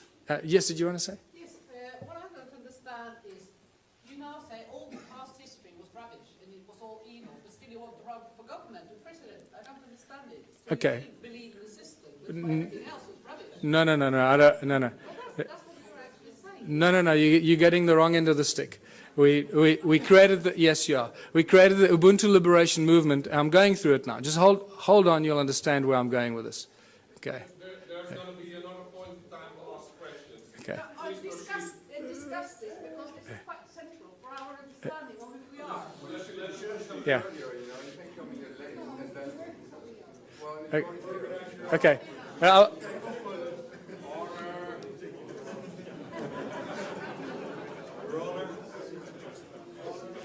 Don't worry, you'll get it. You'll get it by the time we finish here. I'm sure you will. The banking families own the world. It's simple as that. If you don't believe that, then you also haven't done your homework. So all the discussions we've been having, and I've been going into many of these discussions, money keeps coming up all the time. But remember, money doesn't exist. Money is just empty promises. There is no thing as money. In fact, for those of you that know, I've been actively involved in legal cases in South Africa against the banks. Not just the banks, against the central bank, the South African Reserve Bank, the Minister of Finance as well. I've even opened up a constitutional court case against the banks, the Minister of Finance and the Reserve Bank, which had an interesting ending. If we have time, we can talk about that. But it doesn't stop. 2 years ago, myself and a small group of other people, mostly Scott Kundell, started asking the banks certain questions. And we couldn't get answers out of them. And then we started doing research and realizing how it all works. And for the fractional reserve system, you all know that, or you should know that. And the fact that money doesn't exist. In fact, in the South African Bank Act, to my horror of horrors, and I was in court, and I was doing research to stand up and defend myself, because the only way we can do this is when you stand up in court and defend yourself. So we didn't use lawyers. I went there and I stood and defended myself against the most, highest paid lawyers money can buy. And not just one of them. I was alone in the court against a judge that you have to call my lord and bow down when you walk into the court, my lord. And you start realizing the cabal, ritualistic club that these people belong to. It's spectacular. They wear black robes. And you go there and call it my lord, my lord. I thought I was going to cause trouble at first, but then I bit my tongue and I didn't do that. But what I found is that in the Bank Act in South Africa, and I'm sure the same goes for the rest of the world, there is no definition for the world money. There is, however, a definition for bills of exchange, promissory notes, and negotiable instruments. And I realized the banks don't work with money. The banks work with promissory notes, bills of exchange, and negotiable instrument. And those are called liquid because they have value. They are the liquid, valuable instruments, negotiable instruments, that banks work with behind the scenes. And this becomes really exciting and interesting. So we started realizing we could create promissory notes and bills of exchange and liquid negotiable instruments as soon as they have our signature on it. And we started doing some of this, just causing trouble. Anyway, it didn't get us very far because the judges didn't understand this at all. They thought we were just causing trouble with the courts. But nevertheless, what we managed to do in the 3 Supreme Court cases that I defended myself against these banksters, we managed to get very important things out of the lawyers or the bankers. They admitted to everything we accused them of. We accuse them of breaking the contract law because they don't have what they pretend to loan. They don't have the money. Remember, in contract law, you can't lend something that you do not possess. So that was one of our arguments. So we said, well, the banks aren't actually banks because they don't own any money. And they admitted, yes, no, we don't own any money. So, okay, great. Judge, did you get that? And then we said, well, that means that you're an agent and you're not a banker, so you can't charge interest and you can't come after me because the contract is null and void. And then we realized that they securitize your signature. They sell every document you have, every document you sign with your signature on it and has a value on it is sold in a process called securitization. And this is a global industry. Global banking industry works with securitization. And they're very proud of it. They publish the securitization information on their websites. But then when you argue securitization in court, they deny it. They say, no, we don't know what you're talking about. No. And the judges don't go and do their homework because the judges are so blinded by the banks and the lawyers, they just follow. They just can't imagine that the banks could be lying. So they agree that they practice securitization. Well, first of all, they denied that there is anything called securitization. They accused us of being fanciful and making things up, and that they didn't have money to lend. We accused them of not having locus standi or any rights to start the action against you because they sell your documents and your contract to a third party called a special purpose vehicle. And that special purpose vehicle company is a third party that takes complete ownership of your property, your car, your credit card debt, your overdraft. Everything is securitized by the banks because they don't have money.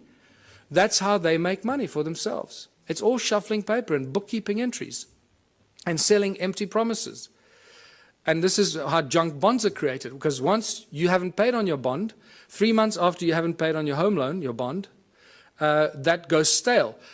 What the SPV does, they then claim insurance on it and they file it. So the SPV gets paid, the bank has been paid the moment they sell your signature to them. Everyone's been paid, but you keep paying for your home loan for the next 30 years. The moment you stop paying, the bank comes after you, says you owe us money. There's a contract, my lord. See, he signed a contract, he owes us money. And the judge doesn't for 1 second say, well, hold on, let's look at the validity of this contract. Do you have rights to this contract? Who owns the property? So this has now been exposed. We are this close in South Africa. Myself and Scott Kundle from New Economics Rights Alliance, we're this close from bringing down the banks. Yes. This close. Yes. So,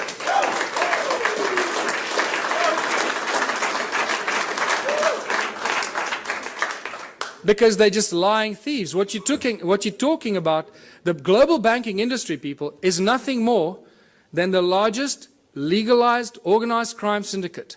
That's what it is. So they're a bunch of criminals. We've got to do something about it to stop it. So I've got 2 cases against the banks now. One of 5 counts of fraud, which they haven't argued any of the points. They've argued why I'm claiming all the money that I'm claiming. They're not arguing any of the points. And Scott Kundle has got a case with the New Economics Rights Alliance, which has become the 3rd largest non-profit organization in South Africa in the last 6 months, about 160,000 members. He's launched a case of unconstitutionality against all the banks. We're about to launch criminal charges against the banks, full-blown criminal charges, because the evidence is just becoming overwhelming. And all it's going to take now, one judgment. If there are any mathematicians here, you can see the complete insaneness of this. Out of thousands and thousands and thousands of court cases, people against banks, not one person has ever won a case against the banks. Just think about that. Clearly, this is stacked in favor of the banks. Clearly. And the judges are either paid off or they're too stupid to understand what's going on. But things have changed. We have a few situations in South Africa. We've had small victories where the banks withdrew. This is how clever they are. They withdraw before they get a judgment, or they abandon. So there isn't a precedent on the record. So you can't then go and argue the precedent. So they're very clever with this. But we're going to force them into a judgment because of what we're doing. And it's just going to take that first judgment and then it's all over. The entire global banking system works on the same principles, and it's just going to be a domino effect. And we'll do what Iceland did, hopefully. Just reverse all the mortgage loans, reverse all the car loans, credit card, just, just reverse everything, because these thugs have stolen trillions from us and make us their slaves. And that's exactly what they do. And this is linked to our education system, because most people are indoctrinated into this way of thinking since childhood. Our education system has nothing to do with learning. It's really developed and funded by the banking families to condition humanity into following orders and respecting authority. They control the content of all the textbooks and transfer of information. Our schools are really just indoctrination camps to brainwash our children to follow orders and to bow to authority. It's got nothing to do with learning, people. The money controls the legal system, as I mentioned already. And if you just look on the internet on a daily basis, you'll see that the economic collapse is just imminent. It's somehow being kept alive. The question is, and this is what I need to end on, because we can't keep talking about doom and gloom all the time. We need to talk about what are we going to do as a species? What are we going to do when it all collapses? And this is where the most exciting thing happens. And this is my message to everyone in the world. This is where the true humanity shines, and we realize how beautifully we can survive without money. We have to find a new system, because this system is broken. It doesn't work. We cannot continue doing what we've been doing for the past 6,000 years. That is insanity, and as you know, insanity is defined as doing something over and over again and expecting different results.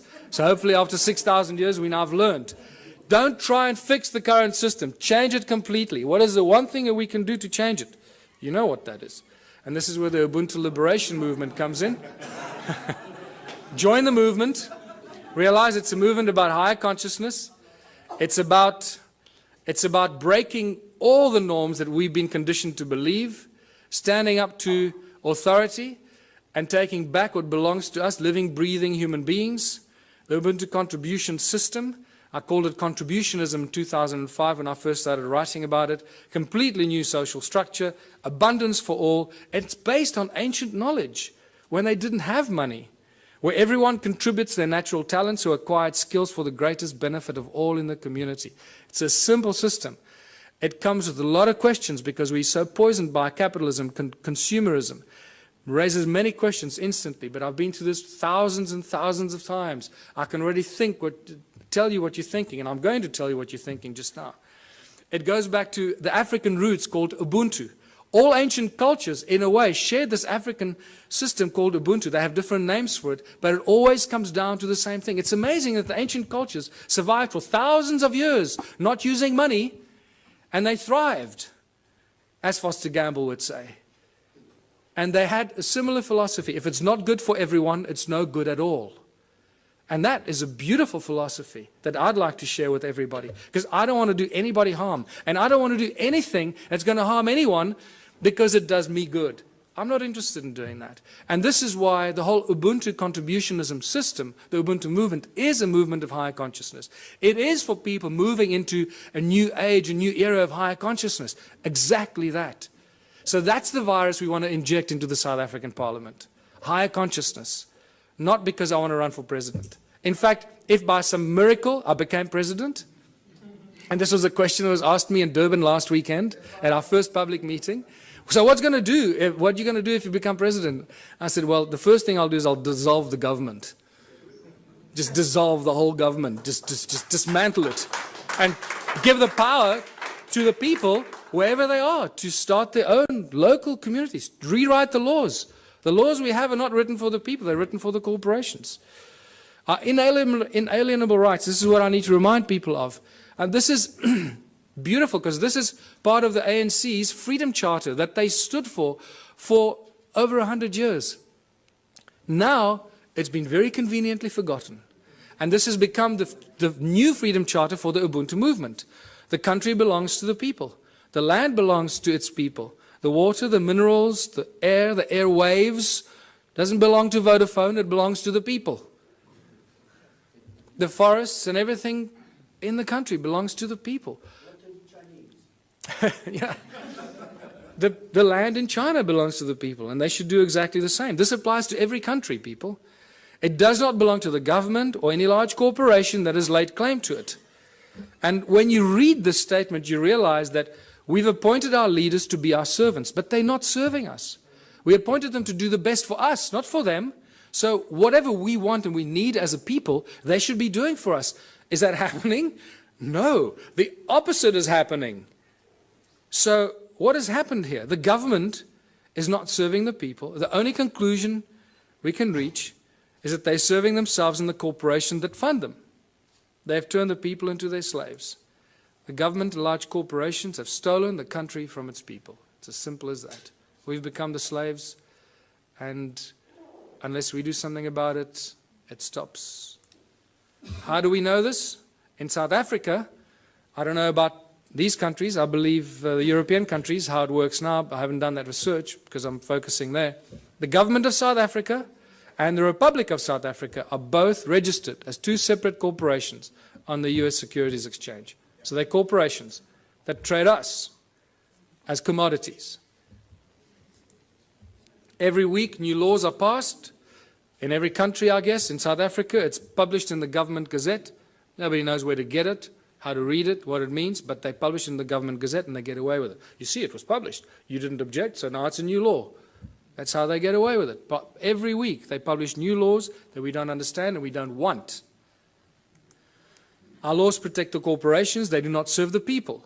Corporations have more rights than living, breathing human beings. I've witnessed this in my own presence in court on 3 occasions.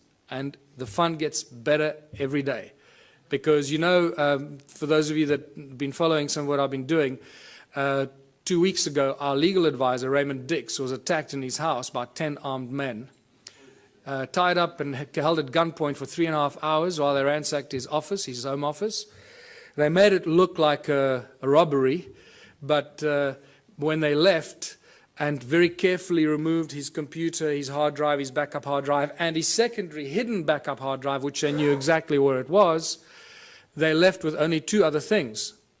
The legal files pertaining to my actions against the courts, the banks, and Scott Kundal's files, the New Economics Rights Alliance, the Ubuntu movement, my movement, and New Economics Rights Alliance. Those are the only files, legal files, that disappeared. So it's very clear what's going on here. The banks hit us where it hurts most, that our nerve center removed all our research, documentation, and files, but we had backups elsewhere.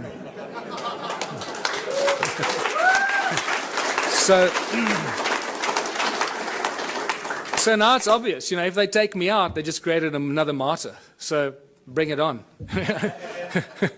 I don't care. I know where I'm going. I'm going to sit on the right-hand side of Jesus.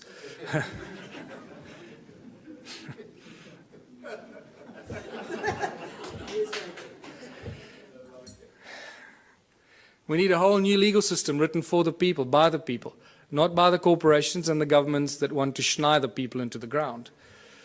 Everything in South Africa and in other countries belongs to the people. Eskom, for example, is the electricity supply giant. It supplies most of Africa with electricity. All the installations of Eskom belong to the people. The coal they use that they get out of the ground to charge us for the electricity belongs to the people because the coal belongs to the people. Sasol is the coal to liquid petroleum company that was paid for by the taxpayer. The technology was developed from German technology in the 1920s. That was paid for by the South African taxpayer, all the early installations for Sasol. So all the fuel that we should be driving on in South Africa, we should have virtually for free, because all the components belong to the people. The railways run every day, but they don't transport people. They transport coal and wood. Everything for the corporations, nothing for the people. You can't catch a train anywhere in South Africa. And so it goes. The forestry, the minerals. Forestry, between Sappi and Mondi in South Africa, they own more than 1 million hectares of land that they somehow managed to take possession of. Who gave it to them? The people didn't agree to give it to them, but it belongs to them.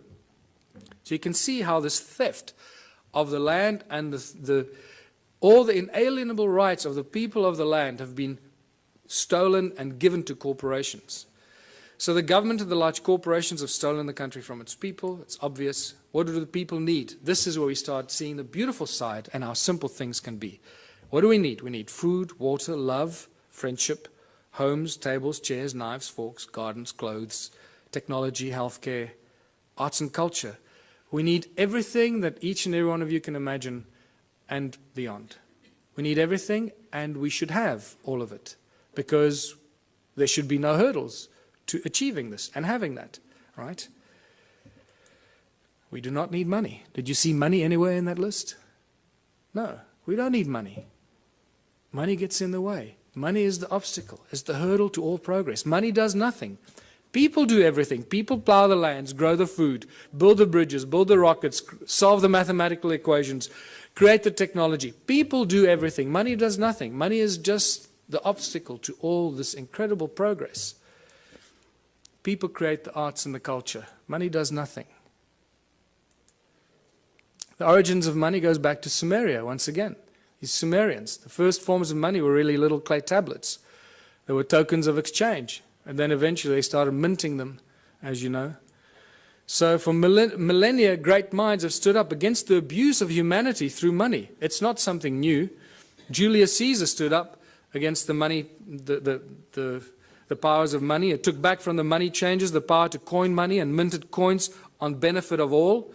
With this new plentiful supply of money, he established many massive construction projects and built great public works. And we all know what happened to Julius Caesar.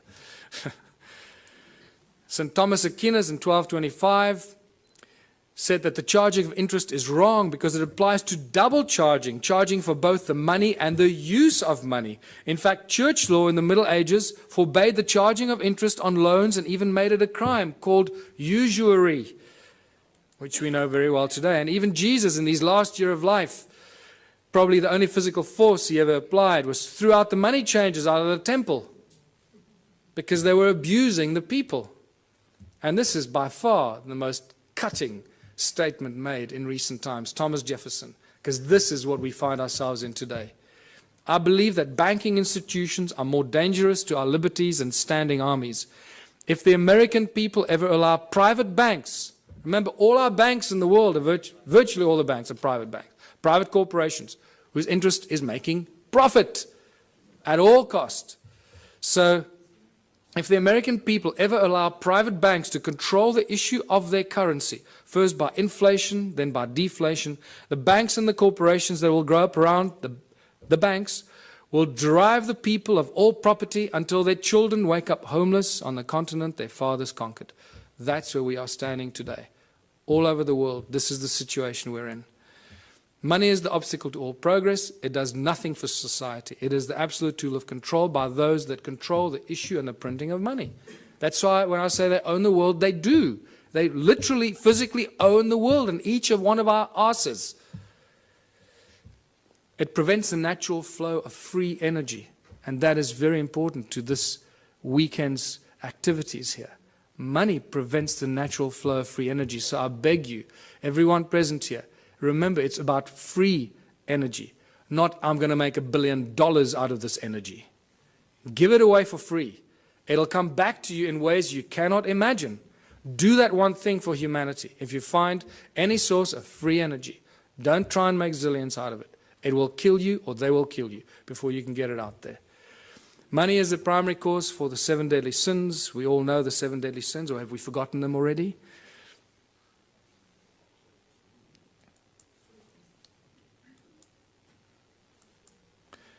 It's not the love of money. Many people ask, oh, it's just the love of money. Money, there's nothing wrong with money, man. It's just a form of exchange. You know, we're so poisoned that we try and argue for it. We try and defend it. That's how poisoned our minds have become. It's incredible. It's not the love of money. It's the mere presence of money that causes all these problems. If you take money out of the system, all this stuff suddenly and miraculously vanishes. So what is the solution? If it's the mere presence of money or the love of money, of all of the above, what are we going to do to solve the problem? The answer is so blatantly obvious. Remove money. Just get rid of it. Get rid of it. What do we need it for? It's causing all the strife in our lives. It's destroying our planet. The mines are raping our Mother Earth, taking out the precious guts out of our Gaia and distributing it around the world to people that claim they own it. It's sick. The obvious questions, if you remove money, so who's going to shovel the crap? How are we going to pay for things? I'll just sit on my ass and do nothing. I want 50 Ferraris.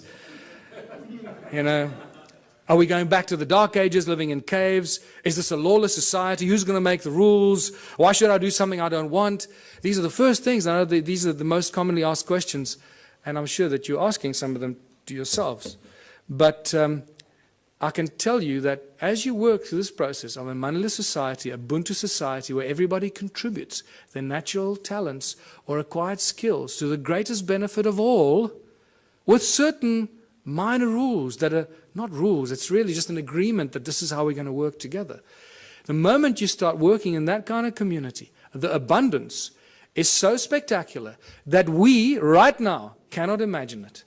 It is not possible for us to imagine it until you start immersing yourself in this kind of thinking. And I call these the Ubuntu communities, as I said, where everyone contributes their natural talents or acquired skills for the greater benefit of all in the community. A new social structure for a new world and a new age. Abundance for all beyond our wildest belief. There are 5 mantras, 5 key points to the Ubuntu society. And it's not barter or trade. Everybody often jumps, a lot of people jump to the conclusion, think, oh, let's go back to barter. No. He who has more to barter or trade will eventually rule the roost. So you can't go to that system. If you have nothing to trade, what are you going to say? Well, I got nothing to trade, so I'll have to, kiss your butt. No. So the Ubuntu contribution mantra is the 5 points. No money, no barter, no trade, no value attached to anything greater or lesser than anything else. Because why? Each one of our contributions should be and is equally valuable. If you start telling, well, I'm a doctor, my time is more valuable than yours, you're barking up the wrong tree, brother. Okay. So, and the final one, where everyone contributes for the greater benefit of all in the community, because that is how you get rewarded. You get rewarded by the recognition of the people in your community.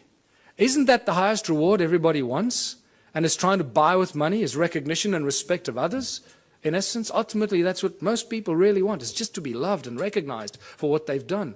And they think they can use money to do that. And then when they make a lot of money, they get zillions in the bank, then they suddenly realize, oh, well, nobody loves me anymore. They all want to take my money. So let me spend my money and then people will love me. And that's generally what happens when they start paying for things and people love them more, when they start giving it away. So, united Ubuntu communities. In unity we thrive and anything is possible. Anything is possible. A world without money. There's no crime, no envy, no gluttony, no greed, no hoarding, no hierarchy. And the whole Ubuntu movement and the Ubuntu party has no hierarchy. Communities look after themselves. We have no central government. We don't have any central assholes trying to tell you how you should be running your life. No obstacles to any kind of progress. Because the solutions are simple and there are many bright minds here.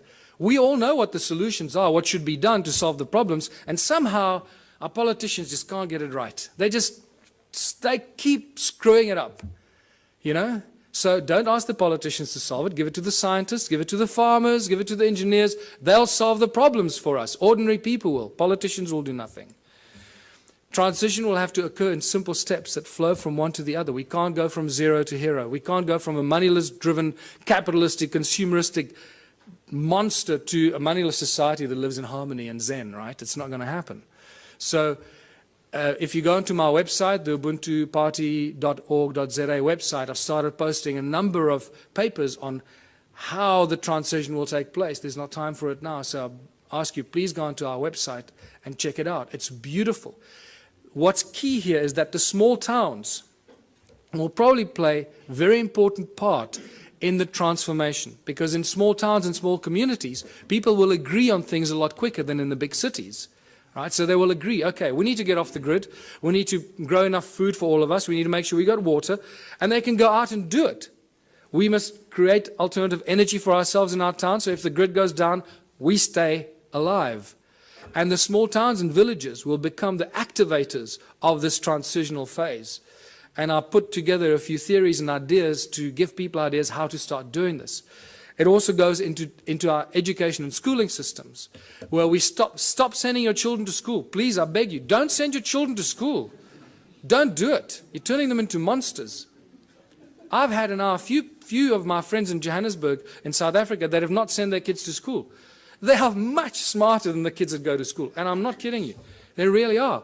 They just learn from their parents, and they learn, and you'll find that what happens with these kids, they start reading later. They might start reading a little bit later. But when they start reading, they become like these monster little readers. They just read everything. I mean, these little kids are reading books that other kids don't even dream of. And that because they're not preconditioned by the schooling system. Energy, water, food, housing, arts and recreation. These are the things that small communities can take control of very, very quickly and establish it for themselves, make themselves go off the grid and be totally in control of their own destiny. And many, many community projects must be and should be attached to this activity. Absolute abundance on all levels. Once you start doing this, food, science, culture, community, abundance on all levels. Now I'm going to give you a small example. You've got to use your imagination here because there's not enough time now. We've got to finish off here. So imagine in the little town that I live, we've got a river, we've got a fish farm, we've got a dairy farm, we've got a bakery, we've got a wood factory, a metal factory. The community starts to work in these projects. The whole Ubuntu thing means that, and contribution means that everybody must contribute 3 hours a week towards one of these community projects. That's all you have to do, 3 hours a week. A little town of 1,000 people, it's 3,000 hours a week. No municipality or town council can afford 3,000 hours a week salaries for people to do this work. Can you see how that's dramatically shifted the status quo and the equilibrium? How much we can produce if we just work for 3 hours a week on basic projects. Producing milk, cheese, butter, fish, breeding fish, baking bread, growing vegetables, and so forth. So now the community has been doing this for 6 months or a year, and they've established abundance on all levels, where all the people in that community that participate, that's why I called it contributionism, that participate and add their talent and their skills and their time, get everything, not for free, but virtually for free, so cheaply that the rest of the stuff, and also there's a principle where you create 3 times as much as you need for your own community. And I structure everything in the Ubuntu philosophy on the sacred geometry principles, 3366. So you produce 3 times as much as you need for your community. Why? Because there'll be other communities that can't produce what you're doing, so you'll be actually helping them while they're helping you with the things that you can't produce. So, and by the end of that, there's so much abundance because you're doing it 3 times that whatever you don't consume in your own little village or town, what are you going to do with? You're going to make it available on farmers markets and stores in your town for the surrounding communities. The moment you've achieved that state, you've created the domino effect. Because what's going to happen to all the neighboring towns? All the people from those towns are going to come buy your bread, your milk, your cheese, your whatever it is you produce. Because it's going to be a fraction of the cost they pay for it in their own town. There's your domino effect. There's your trigger point. So think about it from that perspective. At the outset, it sounds like a huge thing. Wow, how are we going to go from there to a moneyless society? I believe that I've just taken you through a very simplistic example of how small towns and small villages and communities can be the trigger points and the examples that start the domino effect. Once the first town is set up, it's impossible for the surrounding towns to stay alive. They will have to follow the same example. Otherwise, all their businesses will close down. And when they do close down, then they will follow your example. So either they will do it willingly or they'll be forced into it because of stupidity. In the Ubuntu communities, children follow their passion and their dreams. The education system changes completely. There are no classrooms. Children learn real, practical skills. So by the age of 16, they've done everything. They've baked the bread. They've worked in nuclear laboratories. They've built rockets. They've built homes. They've built earthships. They've planted seedlings and grown fruit. And they'll be so wise by the time you're 16 because you've had all this experience. You'll be smarter than all the professors in the world thrown together today.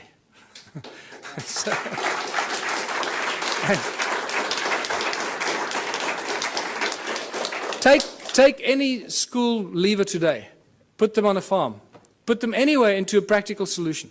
What can a person with a high school diploma do today? Absolutely nothing. We're useless to society.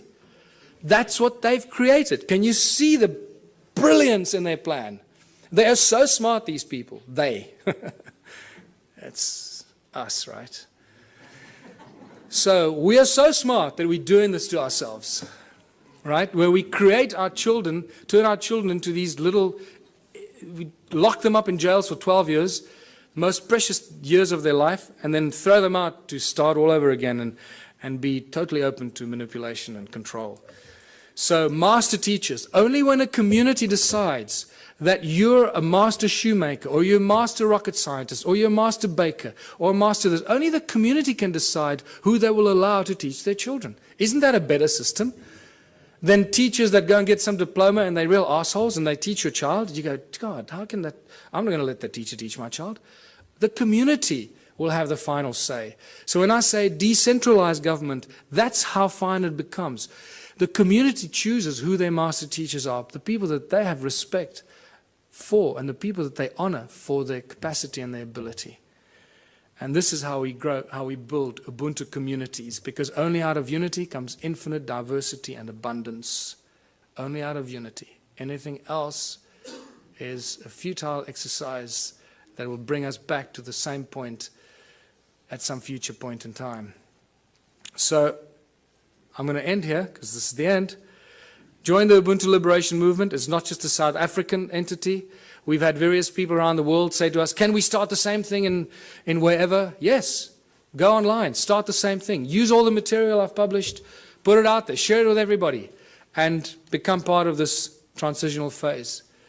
And thank you for listening. I hope I gave you some food for thought.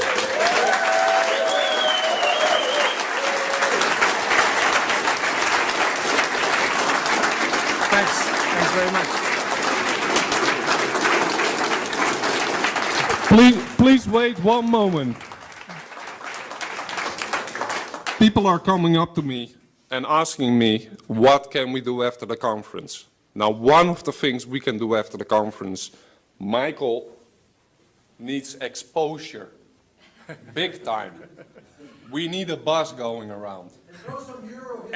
Everybody who has a Facebook page, a Twitter page, you just put one line, Michael Tellinger for president, and this website. People are going to pick it up sooner or later on the internet, and it's going to be recycled, recycled, recycled, recycled. It's safer, we're going to get the word out, and the ball is going to roll. Okay. Thank you. Thank you.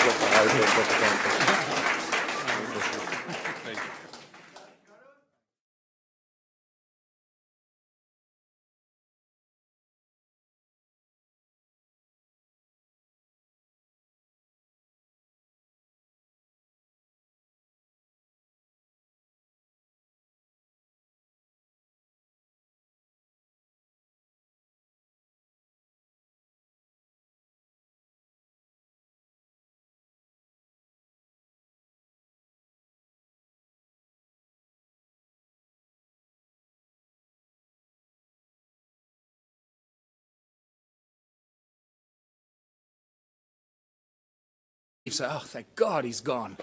And he was too greedy to tell the world how the simple thing worked. Thank God this human greed gene is so powerful that it prevents people from sharing this beautiful stuff. That's what I have a problem with. So what I urge anyone here at this conference to do, if you do find something like this, a source of free energy, do not keep it to yourself. Do not try and gain from the rest of humanity. Put it on the internet, make videos, put it out as widely as you can, share it for free with the world. It'll come back to you in abundance that you can't imagine. Yes.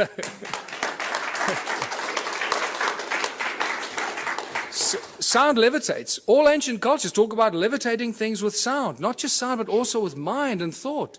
Now, we hear about it all the time, but until you see something being levitated by sound, it's difficult to comprehend. Here's a beautiful example. Most of the stuff exists on YouTube, but we don't go looking for it. So,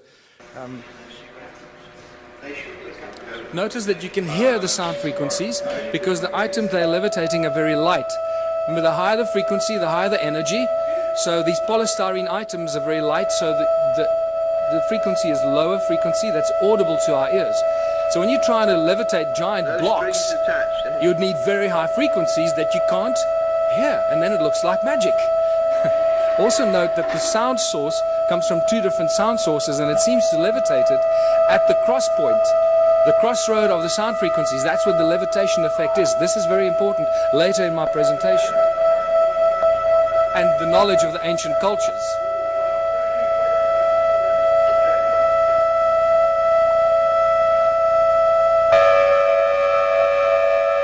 Just a the slightest sound variation and the thing starts to tumble and spin.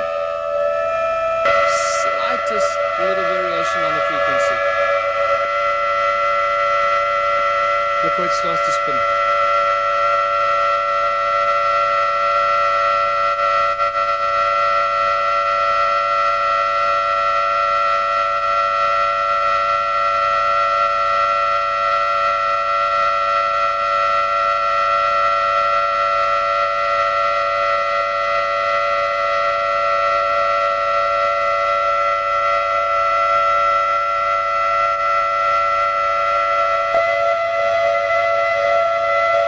It's a real irritating noise, but you know, you have to put up with it too.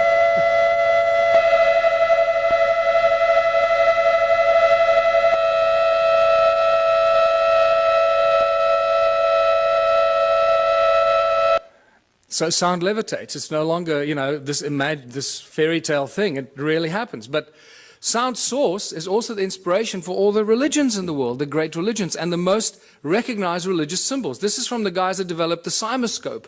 I normally show the cymoscope, but lack of time. So look at this 3D bubble that is created as sound. Remember, sound is a three-dimensional thing. From the pop, it goes in all directions. It's not a wave on a piece of paper. It's a three-dimensional effect that keeps amplifying itself and goes on and on and on. Just because you can't hear it anymore doesn't mean it's not necessarily there. So here's a three-dimensional bubble that's created at the sound. But look on the right-hand side at the cross-section of it. What do you see? You start seeing one of the most commonly recognized religious symbols. Why did the religions choose the symbols? Because when you drill right into the middle of this, what seems to be at the very source of sound, the pop, or that moment, instant of pop, this is what you get. Oh boy, do I recognize this interesting symbol.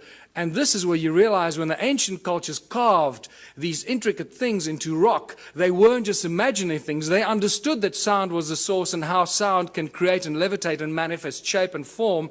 And that's why they carved hundreds of thousands of these crosses in circles. And not only did they carve it, but it's also recognized by ancient cultures. In southern Africa, it's known as Mabona, the Lord of Light. Lord of light, sound and light, the creator of all things, the source of all things. And you see this shape repeat itself in some of the most popular religious symbols, like the Coptic and the pagan crosses. You see the sacred geometric patterns imitate themselves in these symbols. It becomes very interesting because now you know where they get the symbols from. It all comes from sound. What does this have to do with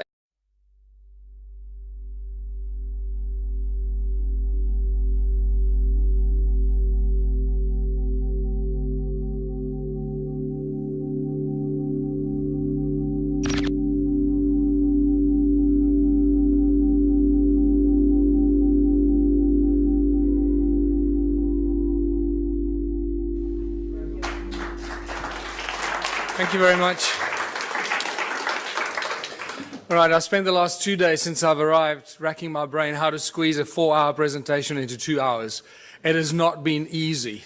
So I'm going to go through this at a pace, not because I want to confuse you or myself, but I feel like if I leave anything out, I feel like I'm robbing you of valuable content. And, you know, what do you leave out of something that's a work in progress that started out, 8 years ago with a small little presentation and now consists of volumes and volumes of research and discovery that is, I, for one, certainly did not expect to happen to me. So let's kick off. The history of our planet is far more mysterious and stranger than most of us will ever realize. And just by talking to the people here, it becomes very evident. The more people you talk to at this conference, the more evident it becomes. And the interesting thing is that the closer you get to this beautiful blue planet, the more you realize how deeply divided we are as a species. And it's that division, very constructively created division, that is being used against ourselves. And this becomes very evident by the end of my presentation. You'll know exactly what I'm talking about. The great human puzzle. Who are we? Where do we come from? Why are we here? Everyone has asked those questions, the three Holy Trinity questions, if you can call them that. It sounds so simple. We should have all these answers at our fingertips, and yet we can't, define these answers with any kind of confidence, because every time we think we've reached some sort of answer, everything shifts and changes and sends us in a completely different direction. And I normally have a lot more slides here to go into much more detail, but I edited those out. Sound and resonance seem to be the common denominators of religion and creation. No matter how far back you go, no matter how many civilizations you look at, eventually, if you scratch deep enough, that's what you're going to find. Sound, resonance, frequency, but primordially the sound. And it also somehow connects us to opening us to understanding higher levels of consciousness. And that becomes very important as we go through this presentation. In Christianity, it's the word. God said, let there be light. Okay, let's not get into the semantics. Yes, that we can define that in various ways, but let's look at the basic stuff that we're dealing with here. The word. First there was the word. In Hinduism, we got the Om, the primordial creative source. The Egyptians sang the universe into creation. All comes to sound. And it gets more interesting as you look at some of the more bizarre and ancient cultures. And you can see this, how these days of creation and the sound of creation is manifested in some of the symbology used in sacred geometry. For example, Christianity can be very quickly described with sacred geometric principles. And you realize that the creator of the universe is not some guy with a white beard sitting on a cloud. You know, that's just complete fairy tale stuff and very distinct part of the control system of humanity. That division principle plays itself out in that philosophy. 6 aspects of Om, or the Om Mani Padme Hum. You see sound frequencies related to the creation process. And in Egyptology, the 6 aspects of the all-seeing eye of Horus. And when you see this, you realize that we're dealing with sound, 6 resonance ratios, all to do with sound frequencies. So sound plays a very important role, and one of the lesser known statements or thought patterns of Nikola Tesla that a lot of people seem to miss is that Nikola Tesla said that the earth rings like a bell. It's continuously ringing like a bell. And if you know how to use this primordial source sound frequency of Mother Earth, you'll know how to convert it into an unlimited source of energy. And I believe that's what he really did. Out of trying to unravel the ancient mystery, how they did this stuff. They used sound, they levitated stuff, but how did they do it? And I find many of these cone-shaped tools scattered all over southern Africa, among the ruins, wherever you go. I was up the mountain 2 weeks ago, again, walking through areas that I've never been before. Remember, at this stage, I'm the only guy researching this, the whole of southern Africa. It's like I'm the only guy researching Egypt. That's the equivalent of that. There's one guy in all of Egypt let loose to do, try and get some sanity out of this. And so I feel a little lonely, so come help. So just to show you that these ice cream cone-shaped tools are everywhere. There are thousands of them. I've just collected a few because after a while you get bored. So, oh, there's another one over there. And then you get to the Rosicrucian Museum in the United States, and guess what I find? These cone-shaped tools on display with Sumerian writing on it, Sumerian cuneiform writing on it, commemorating the building of the temples in Sumer. They were then stored in the walls and hidden in secret chambers in the walls that were retrieved from the secret chambers in the walls. Now they're on display in the United States. Cone-shaped tools commemorating the building of the temples in Sumer. The plot thickens, doesn't it? So let's go back to South Africa, or Southern Africa. The current belief system is that Southern Africa was a sparsely populated part of the world with only a few inhabitants up to about 1,000 years ago. And they tell you about maybe 5,000 people, maximum 10,000 people, hunter-gatherers running around, shooting a buck here, shooting a buck there. Well, they don't do their homework when they put this in our history books, and they insult our intelligence, because unfortunately the ancient stone ruins of southern Africa tell us a completely different tale. But they still continue to put in our history books, still today, that these are just cattle kraal for keeping cattle. These amazing stone structures that cover most of southern Africa, but they didn't know that it covered most of southern Africa, so they put these ignorant things into our history books, and then we pay lots of money to send our children to university to regurgitate this crap. Right? And it's spectacular. They just make the stuff up, put it in the history books, but because they doctor this and doctor that, everybody just kisses their butt and nobody questions them. It's really sad, but just to show you what some of these structures look like, I'll go through these rapidly. They are really remarkable structures. And the walls are not very high. Sometimes they're flat with the ground. Some places they're 3 meters tall or 2.5 meters high. The most important thing that you need to note is that each one is completely unique and different. There are not two that are even closely, remotely the same. Each one is completely unique. Now, that was a question that wasn't asked until I came along. What you also need to look at is the stuff around the obvious structures, not the structures themselves, because you'll see that there's a lot of stuff around the structures that is hidden by soil. It's not visible to you unless you're up in the air, like you're looking at from this vantage point. Otherwise, you don't even know it's there. You walk through the veld, you have no idea you're walking over ruins. And then when you look at it on Google, you say, oh my goodness, I was walking there, and I was walking right through all these ruins and these terraces. I didn't even know it while I was walking there. And this is the awakening that happens. I mean, let me just go back here. I mean, look at this horseshoe-shaped structure here, attached with a circle inside, with a stone right in the middle of it, with these weird two, like, towers that lead you in there. And this arm of this from the center goes right through the middle of this. There's some weird stuff going on here that we don't understand. Look at all this stuff hidden by soil underneath, around this obvious ruin here. There's another horseshoe-shaped, ohm-shaped structure. And what does ohm represent in modern electronics and electricity? It's linked to vibration, frequency, the movement of current, and so forth, resistance.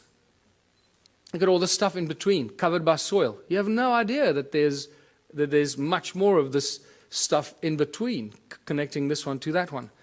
And then they build beautiful flower-shaped stone structures because they look like pretty flowers, right? Except you can only see it from the air. And they're all connected by these channels. There's a channel coming out of it and a channel running down there that's badly destroyed, and these strange hexagonal shapes. What is activity all about in southern Africa? Always about gold. Ancient civilizations and evolution of consciousness, well, everything, because the ancient cultures understood this. They understood the process, they understood the source, and they used the source of sound as a source of energy. And this is what my discoveries show in South Africa. The resonating chambers for creation of energy, that's what the pyramids were. Many researchers are starting to reach that conclusion, that they were actually resonating cavities to create huge amounts of energy. And they would have looked something like this.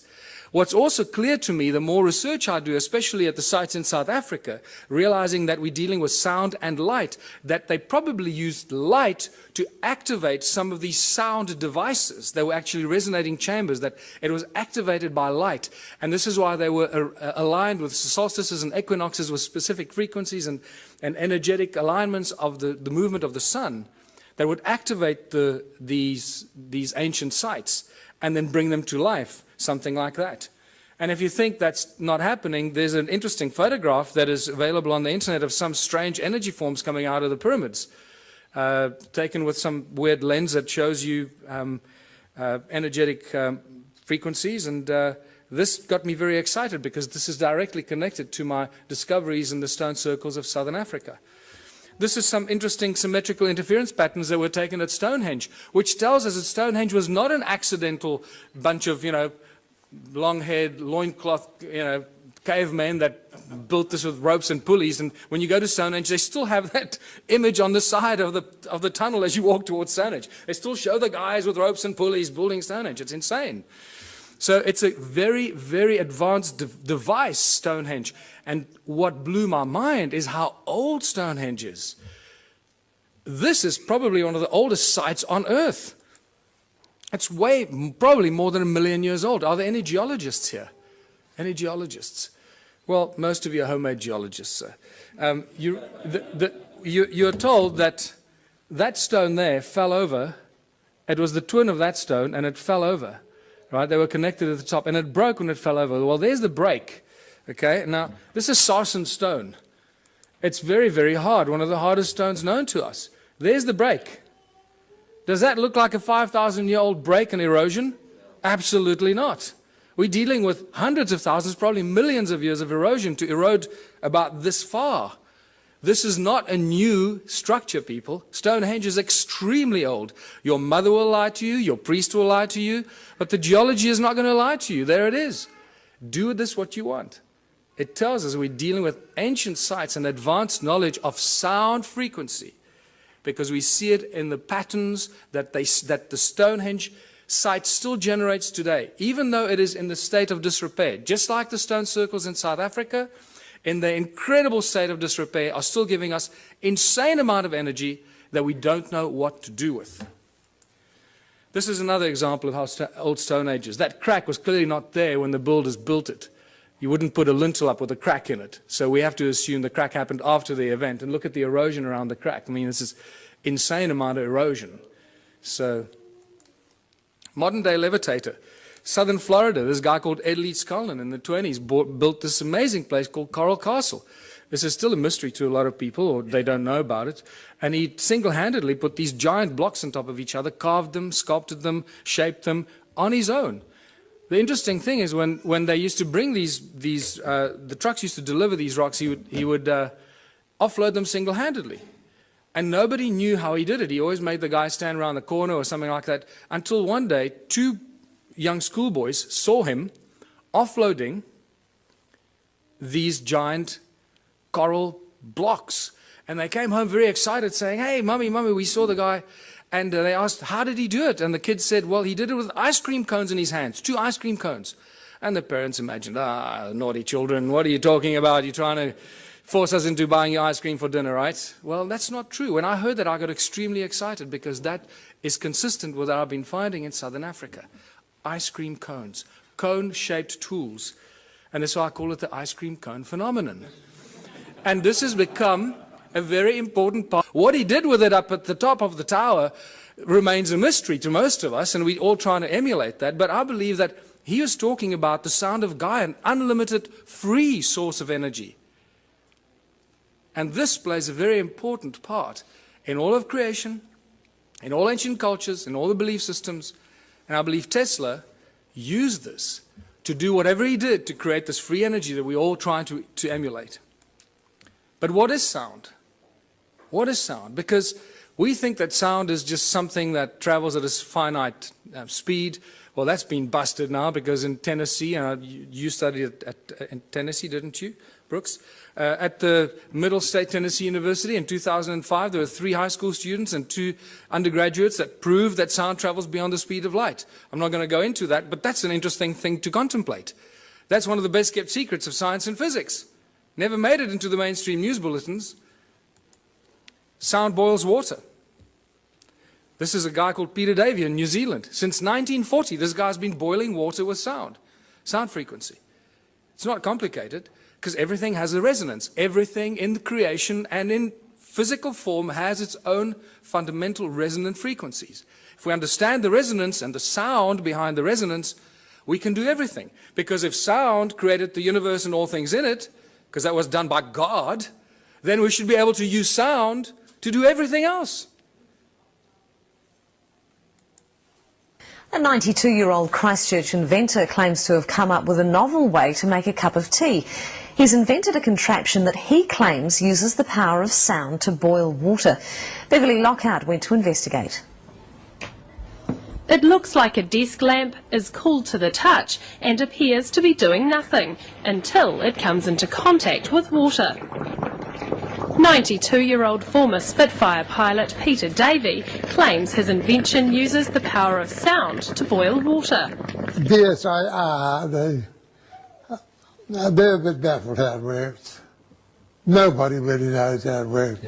Davey believes high-frequency sonic vibrations emitted from within the silver bulb cause the water to boil. He says the idea came to him 50 years ago when he noticed different saxophone notes caused different household items to rattle. The mains-powered gizmo has experts intrigued. Never seen anything like it in my life, as they say.